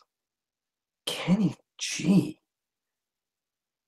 This doesn't make any sense, man. Why would Kenny G steal Rufus?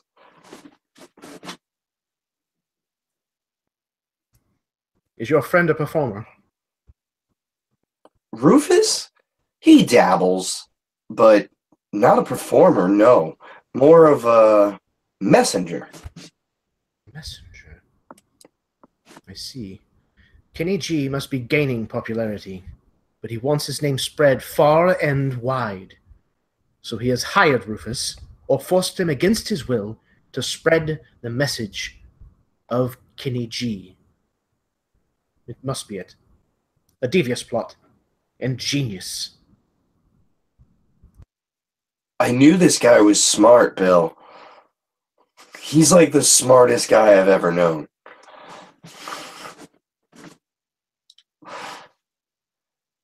So, how are we going to get Rufus back?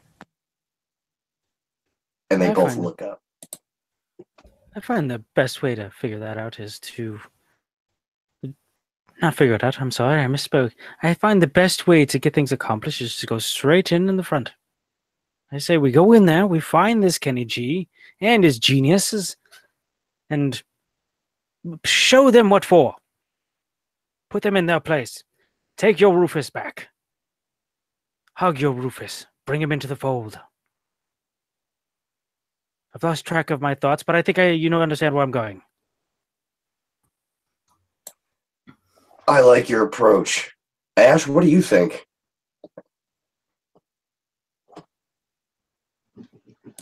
You know me, I love going through the front and the back.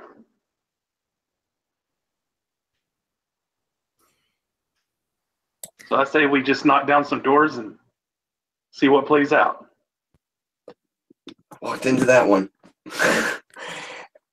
Plus, it's nothing but glass. I mean, how hard is it to no. get in there? It's just I'm sorry. a stone. That's out front, but the castle is where the banners are.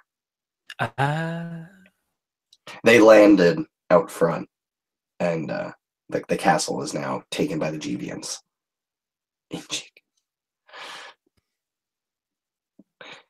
And yeah, so Bill and Ted are just like in through the front door. Well, we can try. And so they're both gonna just kind of clamber down from the cart and start approaching the front door. You guys coming with? I will, yeah, definitely go with, and I will make sure that I have a shot over both of their shoulders just in case. And Theodorus is not going to be very far behind Bill and Ted, wanting to meet this fellow bard in person. He's probably fussing over his appearance, making sure that it's just right.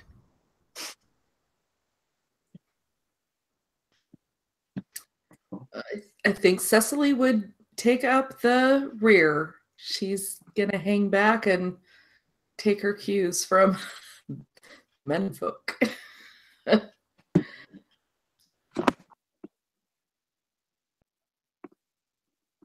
And Mirage. And Mirage is right in there behind Bill and Ted. And she's kind of looking around at all these banners and wondering what the heck is this Kenny. Okay, you're looking around. Give me a perception check.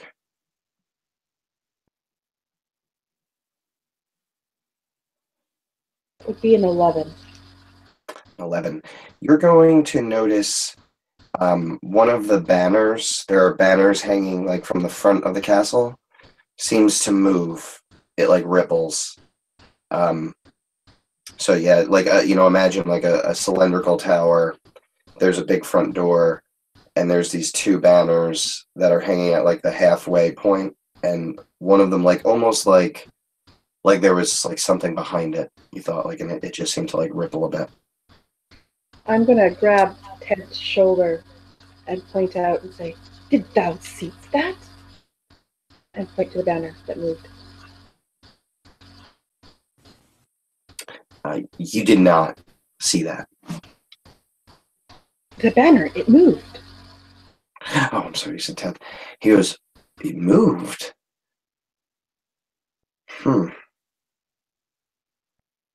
Maybe they're magic banners. And he goes, keep an eye on it. Make sure it doesn't attack us, like those bushes. I will, sir, I will. And she'll continue to stare at it then. Just watch it. Okay. And your party approaches the gate, the door, and Bill and Ted, taking your advice, start to bang on the door. And you are going to hear as a like littler door on the door slides open, and someone on the other side goes, "Who is there?"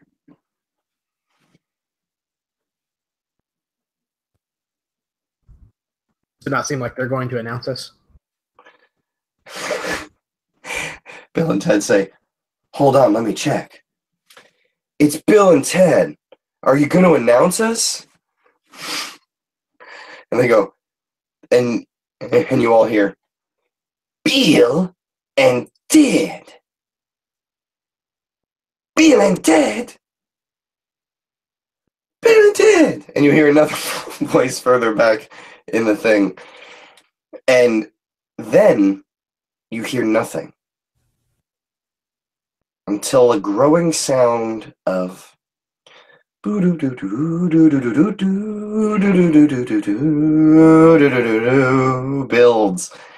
and you hear on the other side a pleasant voice says, "Could it be my future rivals, Bill S. Preston, Esquire, and Theodore Logain?" And they say, "Future rivals? Oh, where did that come from? Future rivals? Man, who are you?" "You have heard me on every radio station between the hours of 7 a.m. and 9 a.m. every morning of your life. It's Kenny G. Welcome to the new past." Ha ha ha ha ha. And then you again hear these French voices. "Go ahead, Mr. G. Let them have it." And this cacophony of brass music is going to come flooding out as the doors are kicked open. Now, Bill and Ted are ridiculously susceptible to this, being conditioned to the bodacious sounds of Van Halen. They are just not capable of handling this barrage, and they quickly fall into a comatose state, falling directly backwards like bowling pins. The rest of you, I need you to make Constitution saving throws.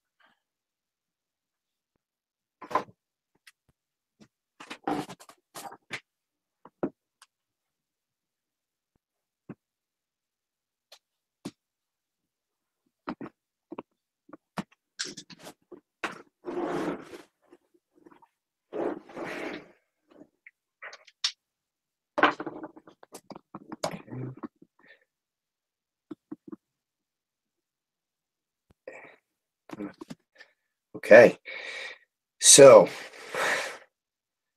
here's how it goes. Ash, you literally stand there. No effect.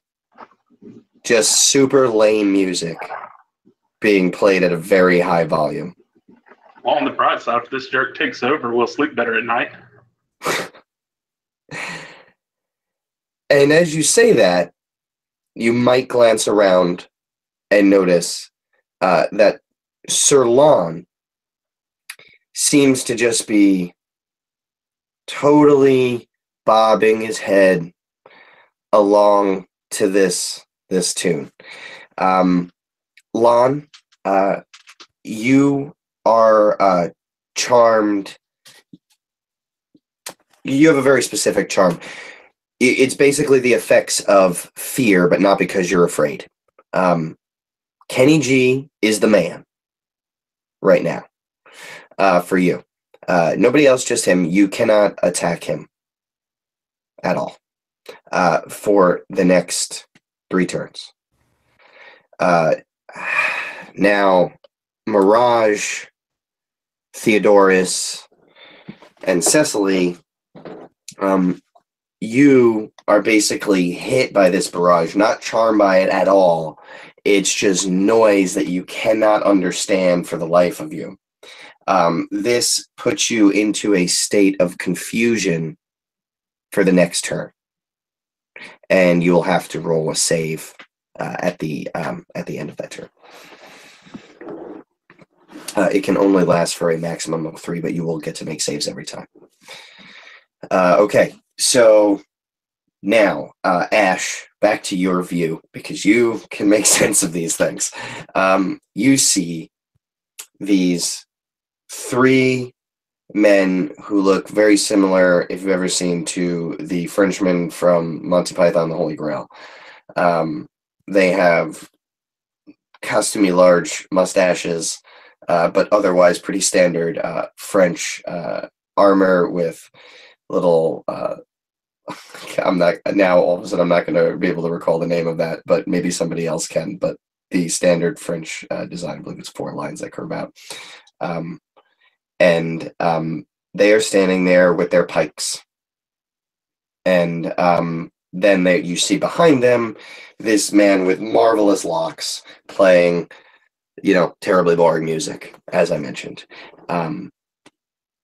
I think at this point, I'm going to have everybody roll initiative. We'll just get the numbers settled, and then the effects will obviously be taking place. So I'm going to be rolling twice, once for Kenny G and once for these Frenchmen. Okay.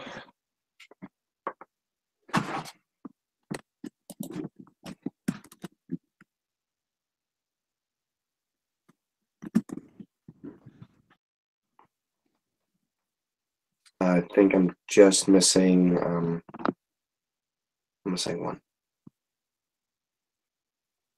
Theodorus, I think. Oh, there it is. Okay, so, Mirage, you are confused, but you are first to have an opportunity. Oh, I'm sorry. Wait, I read that wrong. I apologize. It's actually Sir Lon, obviously, is first, but you are charmed. So the only one I can attack is Kenny G, right? Correct. All right. I say this Kenny G, he rubs me the right way. However, I still hate the French, so take you down. And I'll do an arcane shot on another one. On the left one. Okay. So that is... Now, how close? I don't think you're too close. I don't think you have to take disadvantage or anything like that. But 2 of the Frenchmen are standing like right up by the door.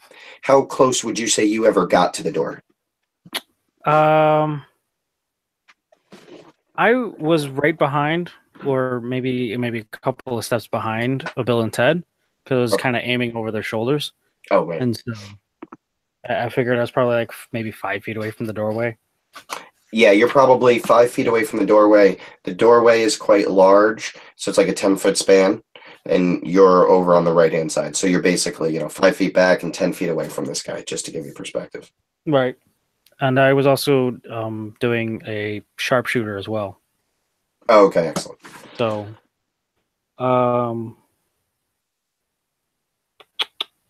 so it's an enfeebling arrow. So it's the same shot as the last time. So he needs to make a con save. Okay. And I'm sorry, what was the original attack? Oh, it's 18 plus 7, 25 to hit. 25 to hit. Okay, yes, and that definitely does hit. Okay. So, 25 to hit. He rolled a 9 on the con save. Oh, wow. So he failed that.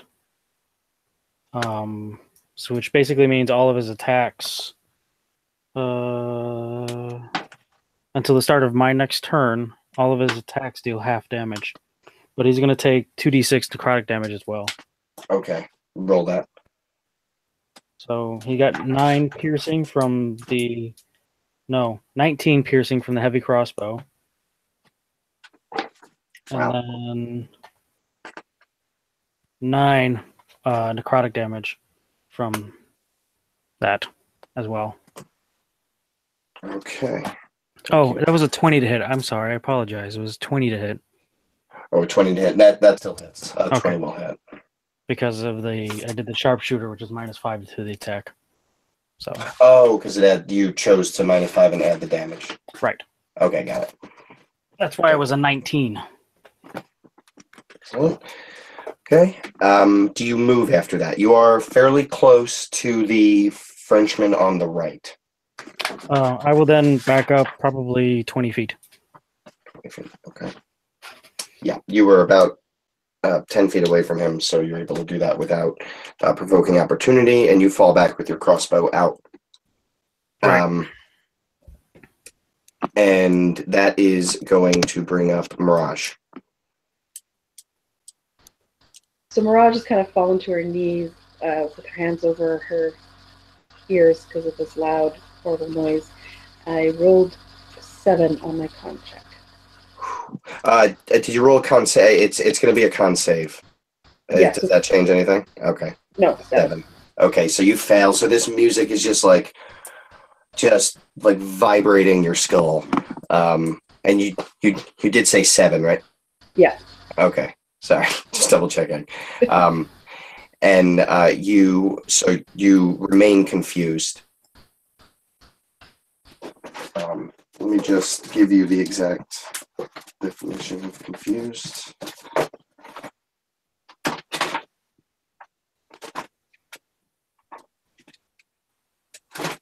Where did the page go?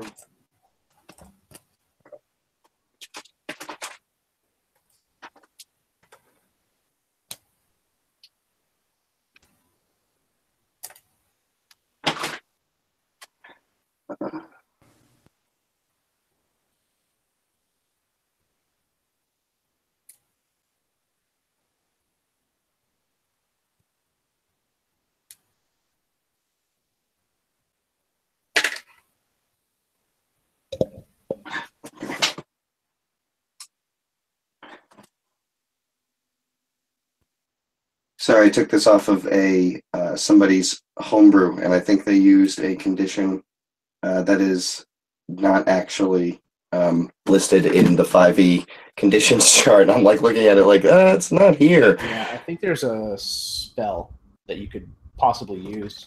That's probably what it was. They reference. Yep, that must be what it is. Sorry about that. It's on page 225.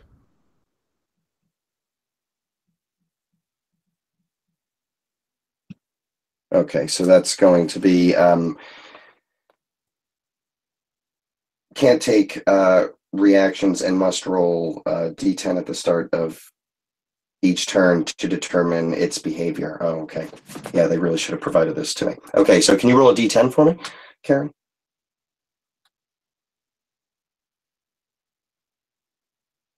I rolled a 9. A 9.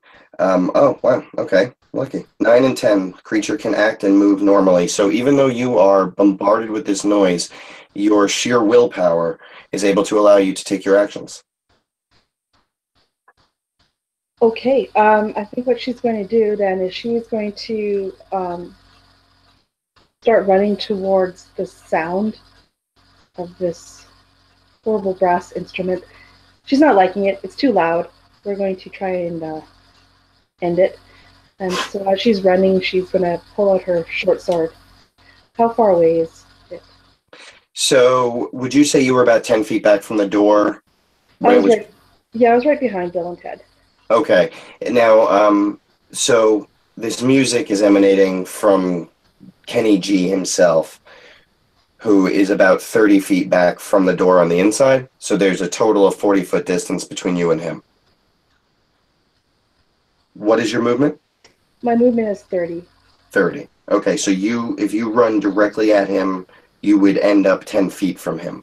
Okay, so what I'm going to do is I'm going to run 30 feet. I'm going to be pulling out my short sword and a dagger, and as I get to the 30 foot, then I'm going to throw the dagger at him. Okay.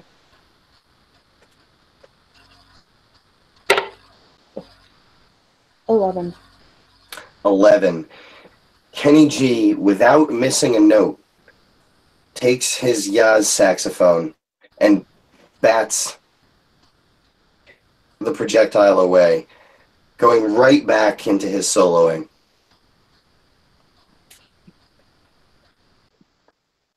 And so your turn ends at the end of your movement. You are basically looking him in the eyes as we turn over to see what Theodorus does.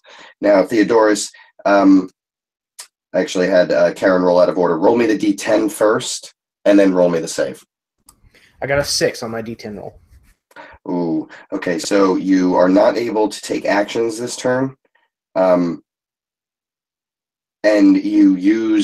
you're not able to choose your action this turn and must use your action to make a melee attack against a randomly determined creature within its reach. So within your reach is no longer Mirage. That leaves only Cecily, Bill, Ted, and Ash. So that is 5 people. So I will do in that order on a d6 with 6 having to be rerolled. I'm sorry, Ash. That is you. Okay. So as he draws his rapier in fury at this sound that is berating his ears, he turns towards Ash and he says, "Do something about that noise!" And he slashes at him, and I roll a 12 on the attack. Ash, does that hit?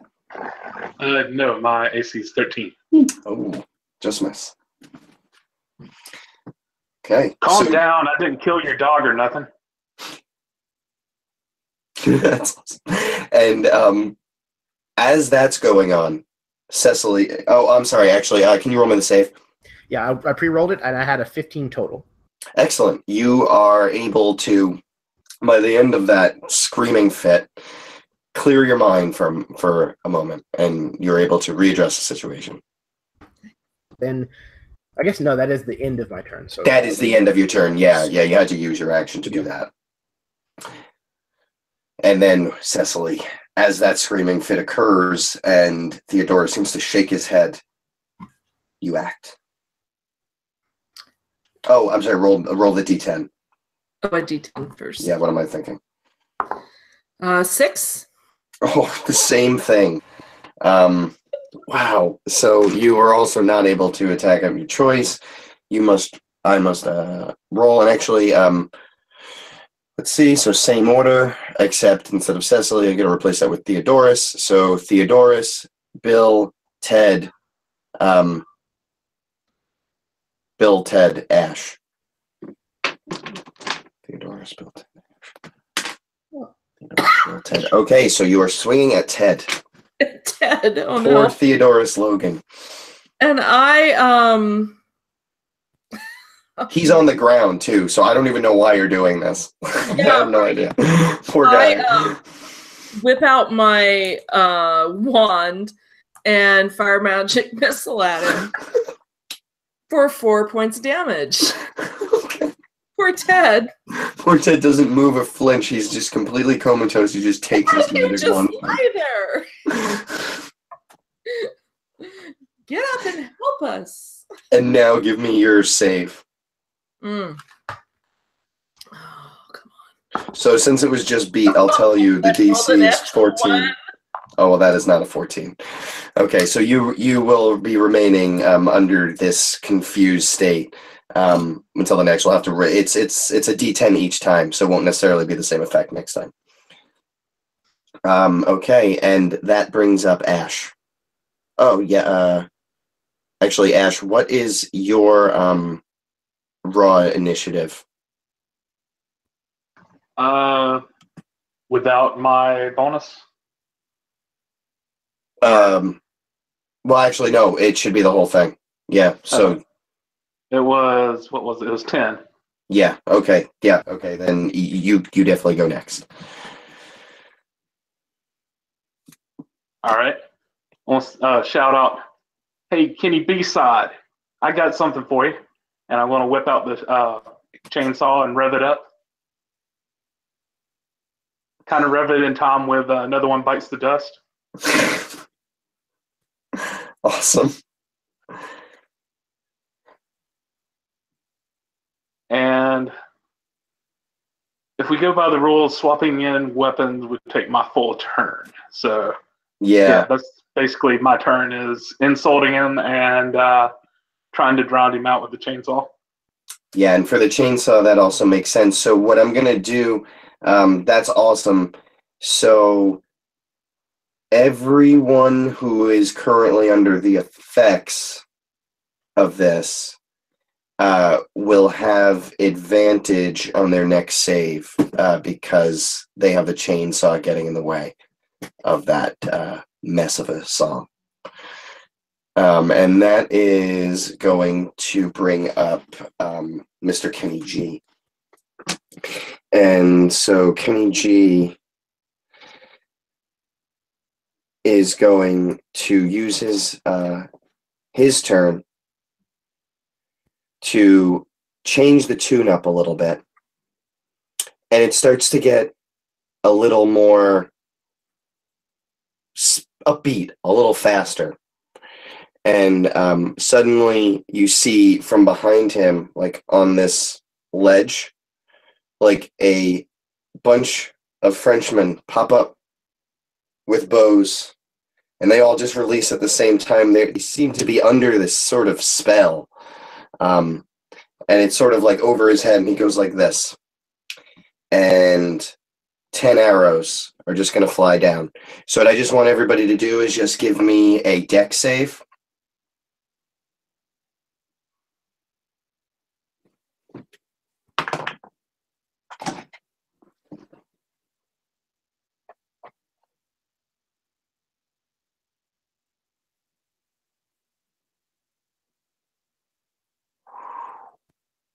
Wow. Okay. All right. So, Ash, 2 arrows just go past you, and I don't know how you do that, but they don't hit you. Act like I meant to do that. Theodorus and Cecily and Sir Lon, you guys are merely scraped. You're going to take 1 HP by 1. Now, under 10, coming in under 10, Mirage, and that's kind of perfect because you kind of ran and put yourself like kind of 10 feet out in front of Mr. G. So you take 2 arrows, and those are going to be 1d6 plus 2 each on these short bows. And that, okay, so that's going to be 15 damage. These arrows from the Frenchman or from Kenny G himself? The Frenchman. He sort of, his spell pulled them out, like, and they fired them. So, if at all possible, on one of those, I would like to use my reaction against him, if he's within 60 feet of me, to use cutting words. Okay, he is within 60 feet of you. Actually, I think we determined he's 40 feet from you. Okay. So as this one of them, the one on the right, we'll say, has fired, and Theodorus is kind of regaining control of his composure, he looks out and says, No, there will be no need for pointing. That's extremely rude. And is going to take 3 points off of that damage. Okay. Excellent. So that's going to reduce it to 12 piercing damage. Not bad. I would like to use a reaction as well, if I may. Yeah, if you have one. If you have a move that takes it. Hellish Rebuke. Excellent. I point my finger at whoever that was that hit me. He needs to make a dex saving throw. And you need my spell DC, don't you? 13 is my spell save. Ooh, wow. Yeah. 3 on the dice, and so that is going to be a fail. Nice. All right. So, 13 fire damage. Wow. Excellent. So you just take this scrape, and then you turn around and you blast this thing, and kind of like at the carnival where you're trying to knock over the faces with the balls, one of those French archers just goes, it just like falls off the back crisp. Done. That'll teach him. And so, yeah, so 12 damage went to Mirage. That was Kenny G's turn. And now the 3 Frenchmen with pikes come charging up. So who's at the door? We got Theodorus is 10 feet back. As you guys are basically, all the people that I think are left there are all basically even with each other.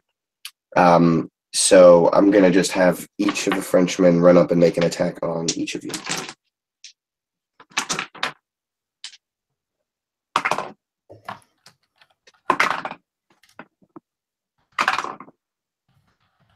Okay.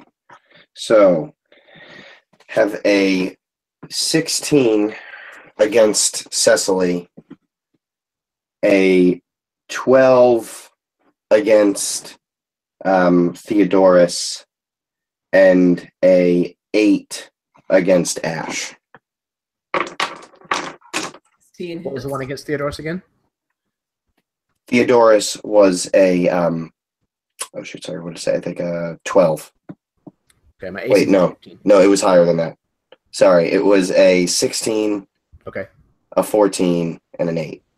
Mine was the 16. So Yours was first, yeah. okay. So then a 14 would just barely miss me. Okay. And 8 misses me. Yeah, yours is 13. So Cecily, though, that's a hit. Definitely hit. Okay. So, let's see.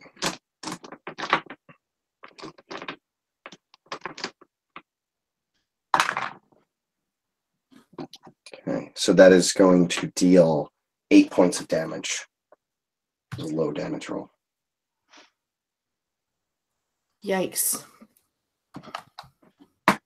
Ready? And that brings that's the French tigglers, as you put it. That brings us over to Sirlan. All right. Still love this groove. It's very enjoyable. Oh, the Frenchies. Right. You on the left. Take another one. So, just reload the crossbow and fire Oh, again. shoot. I'm sorry. You had said the one all the way to the left Yeah, would be dealing half damage, right? correct. I apologize then. Reduce your damage taken in half, because you're over on the left-hand side, Cecily. That would have been the one that attacked you. So you actually have half that damage taken. Excellent. Sorry to interrupt. Just No, you're fine. Go ahead. It's good that one of us remembered because I didn't. Okay, so yeah, now you're up, and you can take. You said you're going to fire against the same one? Yep, same one. I'm gonna do sharpshooter again. Okay. It's a 19 on the die. So That's going to be a hit. bunch. Yeah, that's a hit. 26 to hit. Definitely. Nope. 21, 2, 20. I hit. Yeah, you do. All those numbers are hits. 18 piercing damage to the Frenchie on the left. Okay, and on top of what you took before, why don't you tell us what this looks like as you shoot this guy a second time and end his life? His silly life. So he's just sitting there grooving to the song because he's still like charmed by it, and he's like, "Down with the Frenchie," and the arrow goes like straight into his neck, and you see the bolt come out the other side, and he just kind of stands there for a moment, thinks about it, and then collapses because dead. So. And so, right in that one, that's the same one. So that's the same one that also attacked Cecily. So Cecily, after hitting you, that man does drop quickly after that. And that will bring us up to Mirage. Mirage, roll that D10. That would be a 2. A 2.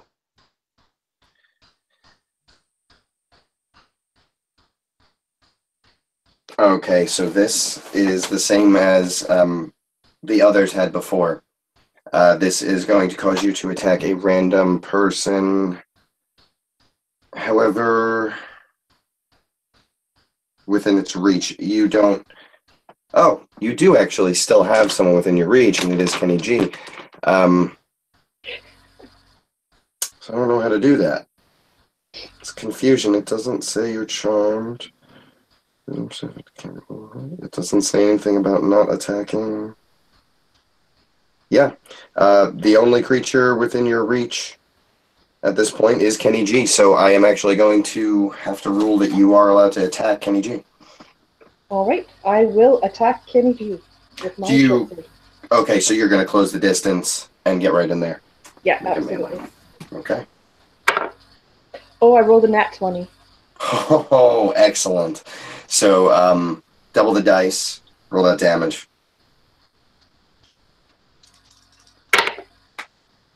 So that'll be a total of 13 points. 13 points, excellent. So you stab into Kenny G, and his music kind of skips a beat as he staggers back with the wound. And in that moment, the effects are dropped. None of you are hearing that sound, and therefore you are no longer experiencing any confusion or charm. You stab it. And, yeah, so would you like to... you've moved 10 feet to get closer, but you should still have movement left if you'd like to use it. Otherwise, I don't think you have any other actions. I'm going to take a bonus action to disengage from him and go around behind him, like, if that's possible, like disengage and go around so I'm behind him instead of in front of him. Cool. Yeah, I imagine you kind of like almost walk on the wall, like you like stab into him, you back up, and then shoot. Excellent. So that brings us up to Theodorus. You just heard the music stop. Theodorus, having kind of gained his composure back again, fully, and he kind of looks across and sees what's going on and realizes that this is his opportunity. And he's going to make this invisible lute once more, but this time he's going to kind of study what Kenny G is doing and what he's playing, and he's actually going to morph this illusory instrument into almost a carbon copy of his saxophone. And he is going to start meeting him note for note when he starts playing once more. And effectively, mechanically, what I'm doing is casting silence on him. Awesome. Okay. He rolls a save against that, right?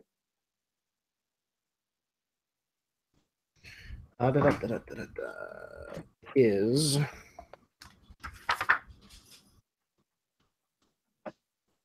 no. For the duration, no sound can be created within or pass through a 20-foot radius sphere centered on a point you choose within range. Any creature or object entirely inside the sphere is immune to thunder damage, and creatures are deafened while entirely inside it. Casting a spell that includes a verbal component is impossible there. Awesome. That's all it says.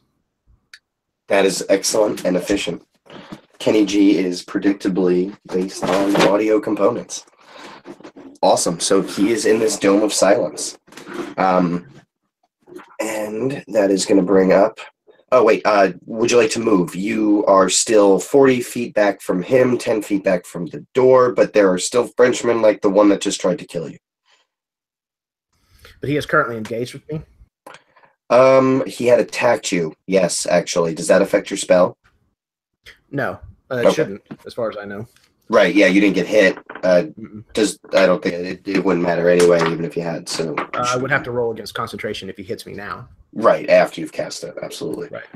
But no, I will stay where I'm at. However, with a bonus action, I think I'm going to also bardically inspire. Let's see who comes up next. Cicely. Excellent. So a little bardic inspiration Cecily's way, and she gets to take her turn. Excellent. You're off to that left. Like I said, you got attacked, hit, but then he got dropped. So there are still two Frenchmen left. The one who attacked Theodorus, the one who attacked Ash, and then there's, of course, those in front of you and Sir Kenny G. Okay. So I will level Eldritch Blast at the one that attacked Theodorus. Excellent. And the Bardic Inspiration does what again? You can add a d6 to an attack roll, a saving throw, or an ability check within the next 10 minutes. Sweet. I need it. So 16 to hit. Did you add the Bardic Inspiration? Yes. Yeah, I had a 10 without it. So, and then It just misses. Oh, you're kidding. These Okay. armored Frenchmen are actually the higher AC between the two. They have an AC of 18. All right. Well, then I think I will step behind someone. Who's to my right? That would be Theodorus. I'll just stand. I'll get behind Theodorus, and yeah, that's it. Okay. And then, so that brings up Ash. You hear this kind of action going on to your left. A little motion as Cecily steps behind Theodorus, who's just to your left, and it's your turn to act. All right. How far away is Kenny G at the moment? Kenny G would be about Lost audio. Lost Sorry. audio. Sorry, delayed mute, I guess. You're about 40 feet back from where Kenny G is. 40 feet. Drat. Let's see. Guess I will go ahead and use my bonus action to rage. Move as close as I can. And I guess I will fire the shotgun at him since I'm not quite in melee range. Okay, cool. So how close are you to him? It would be 10 feet. Okay. You're going to have flank as Mirage put herself behind him directly with her action, with her movement. So that gives the advantage? Yeah. Advantage, yep. Nah. That's going to be a 9. I'm sorry? A 9. A 9? Ooh. Yeah, that I rolled an 8 and a 6. Oof. That's a miss. I thought so. But I do have rage active. Oh, nice. So, Oof. but that doesn't really do anything this round. Not on this one, but you still attacked, so you don't Yeah. lose that. And right, and that was all your movement as well to get there. So that is going to bring us. Yes. That brings up old Kenny G, who is going. Yeah, I think realistically he stands up with a stupid smirk on his face and goes to start playing his instrument again. Surprised to see that nothing happens as he is completely muted. And the two Frenchmen left. Oh, wait. I'm sorry. You ran past one, right? One that was engaged with you? Ash, sorry. I should have said that. Oh, I didn't realize there was one engaged. Right, yeah, because one attacked you and one attacked attacked Theodorus. So yeah, so he was engaged with you. So let me just give him an opportunity attack. Yeah. Ooh, that's a that's a modified 22, so it's gonna be a hit. Good thing I raged. Okay, and that would have been 10 damage, but what is it with the rage? 5? Yeah. Okay. So you take 5 damage. As you run past, he just kind of turns quickly with his pike and catches you across the back, but you don't even feel it in your barbarian rage, and you barrel on. And then he is going to have to decide whether to flee after you or turn his attentions over towards Theodorus and Cecily and Lon, and he decides to attack Lon, who is off to his left. Lon, that's good. Wow, that's another modified 22 on the attack, which I believe is a hit. And then he's going to turn for you, Cecily. Oh, no, I'm sorry. He attacks Lon, and the other one is still engaged with Theodorus. He attacks you again, Theodorus. Oh, he crit once. Crit fail. Okay. So,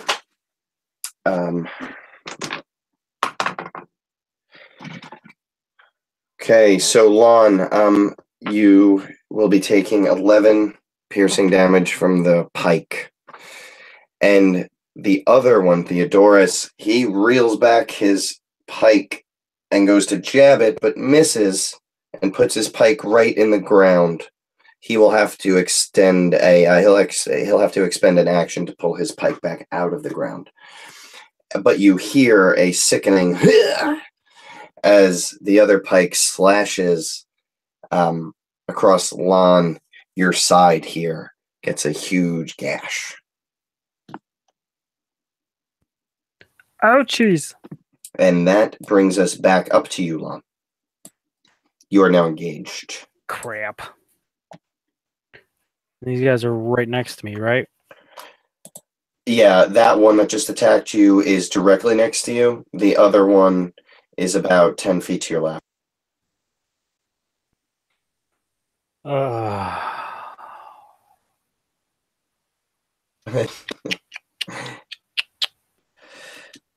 mean, I have melee capabilities, but I'm not good at it.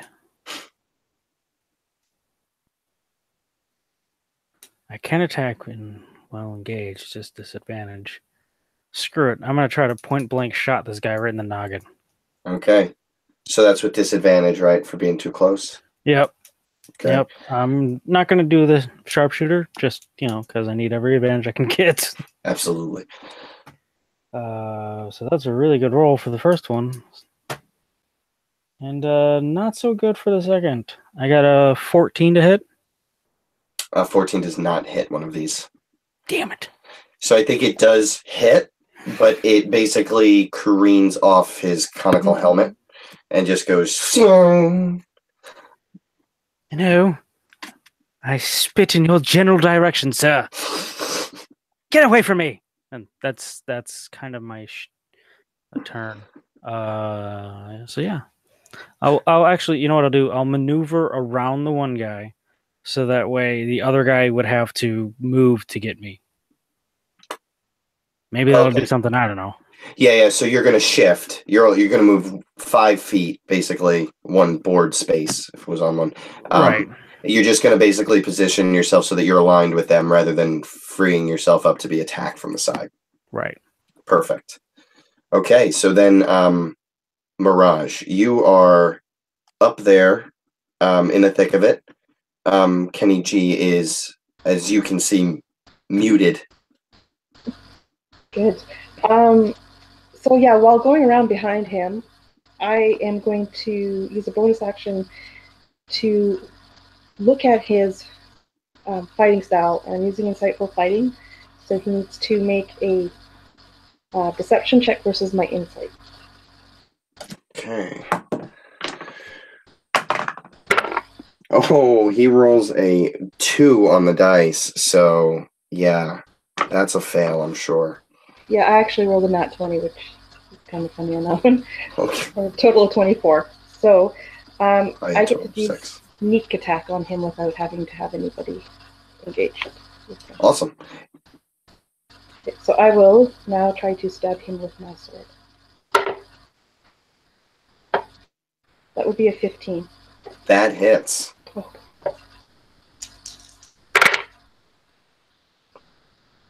13 points of damage. That's I believe the second. I think that's exactly what you got the first time too. So Kenny G takes another stab. He's like stab from in front. You run behind him. For all he knows, he's getting bashed around, so he's muted. And the next thing he knows, he's taking another stab from you from behind. And now he's gripping 2 wounds. and he's trying to shuffle himself up against the wall, and he's leaning. He's saying something, but all you see, of course, is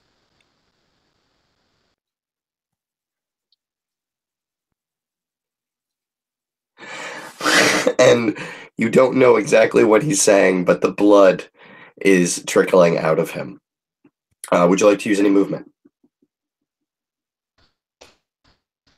No, I'm good right there. I'll stay right there. Awesome. Theodorus, you have been attacked again. This time the guy has left himself in a pretty bad position. You're also, I should have mentioned, you have advantage on attacks on him until he retrieves his weapon, because he's not able to defend himself with a parry. So any melee attacks against him will be done at advantage. Though I would love to take full opportunity of the lax in my opponent's defenses, there is a person on the field who is wounded. So he is instead going to address a spell in the direction of Sirlon. So once again, he begins, while still playing this note-for-note match of Kenny G's sweet, sweet saxophone music, he is also going to somehow manage to also play a second melody in the direction of Sirlon to heal. I think it's 8 plus a charisma. So here we go. 8 points of healing comes your way. Sweet, sweet summer love. Excellent. And Sirlon, you feel that refreshing feeling.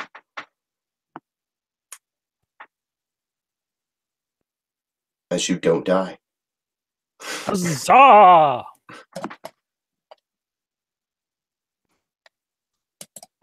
And, man, my scrolling is terrible. Computer is so bad. Oh, no, it's too far. Come on. That's going to bring up... oh, sorry. Theodorus, would you like to make any movement? I'm going to take advantage of the fact that this guy's got his weapon in the dirt, and I will back away from him. Okay. So, yeah, you go to back away. You kind of bump into Cecily really quickly. I imagine you are in Britain, so you probably apologize. Excuse me. You pardon yourself. And you continue to back away. Cecily, that leaves us here with you. However, you are being left to your own devices with this attacking Frenchman. He is susceptible to melee attacks, and you will have advantage on them for the same reason. Okay. So I will try again with my Eldritch Blast. Oh, that one's a... Let's see, that's a 9. Ooh, second roll was much better.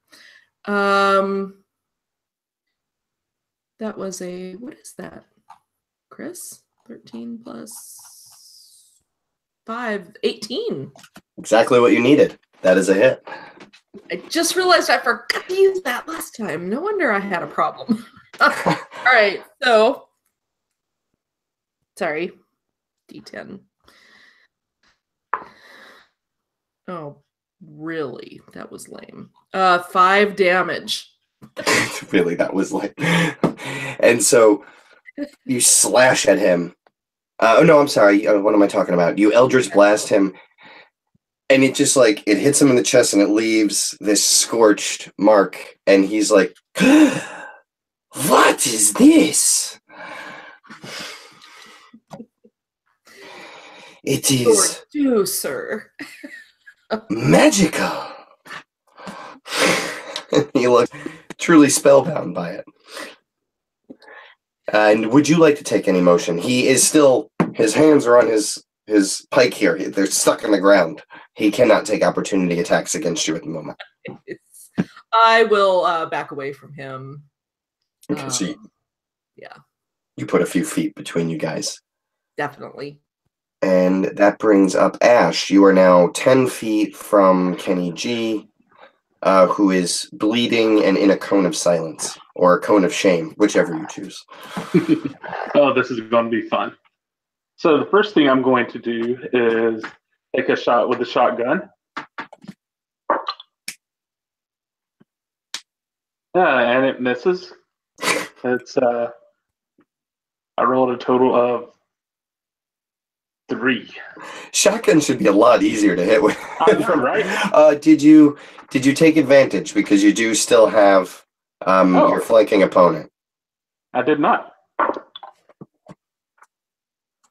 12. No, that still misses. All right. So, but however, now that I am raged and I'm a berserker, I also frenzy, so I get a bonus action melee attack.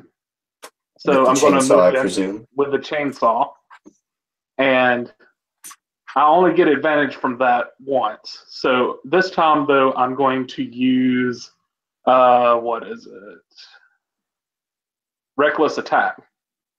So I get advantage.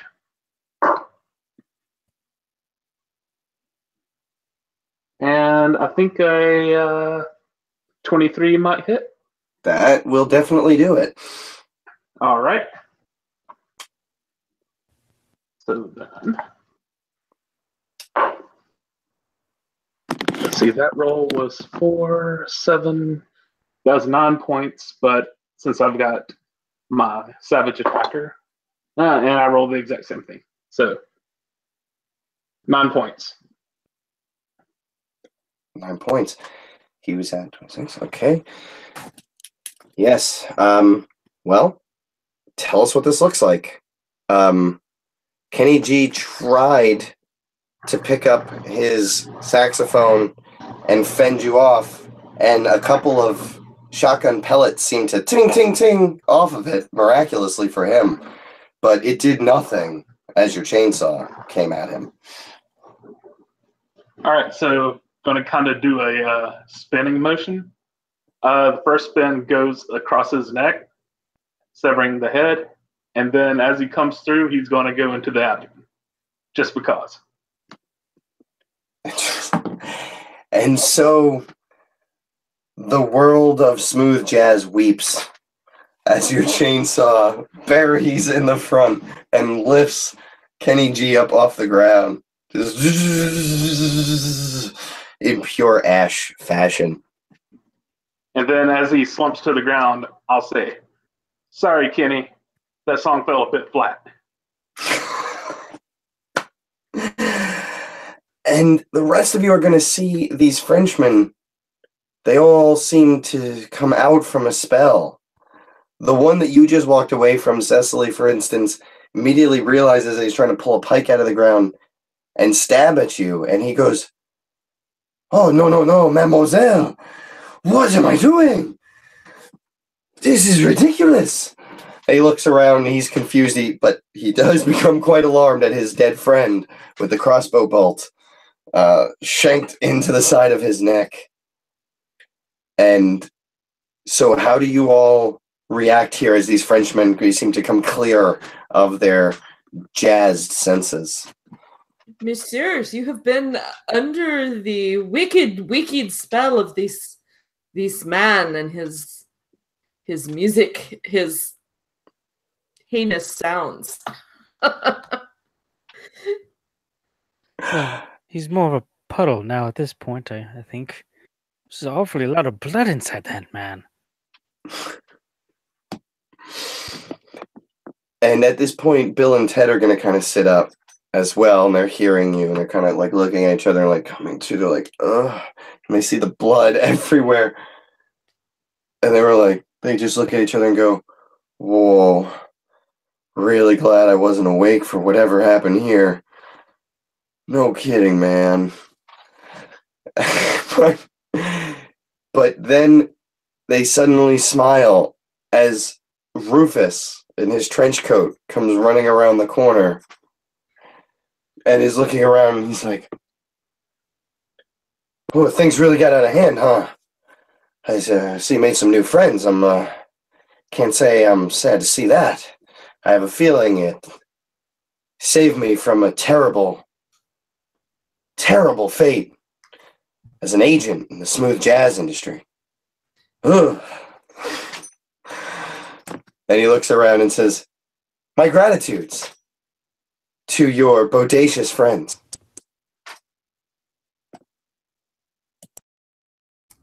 The situation may have grown more dire than you think. This Kinney G had terrible powers. He wielded them for evil. And that is why he has lost. God has seen us triumph this day. And Rufus, chuckles and says, you don't even know the least of it. He was going to rewrite history to make smooth jazz the greatest thing on the planet. What kind of society could grow from that? Ugh. I don't know. I kind of liked it. I thought it was entertaining for the most part. He looks back to anyone, really, and he says, you guys don't happen to have any Iron Maidens, do you? I believe you'll find some of those back at the castle, sir. I'd recommend him.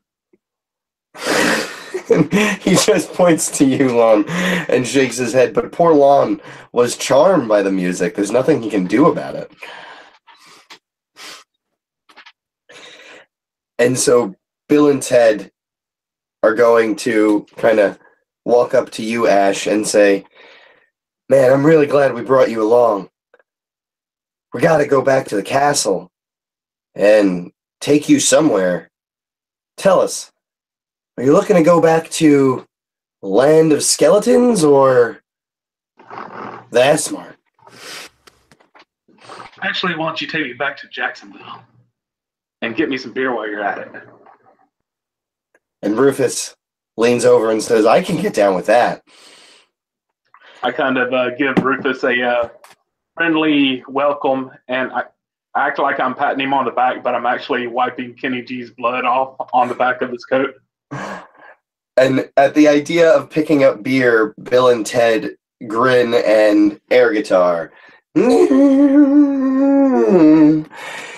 And we will fade out here and leave our adventurers with a little bit of an open ending.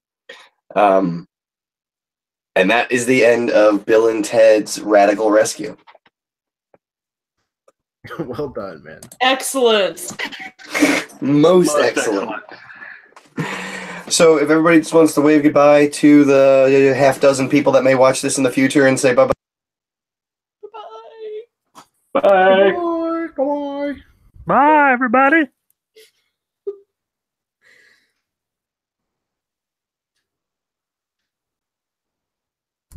Bye again.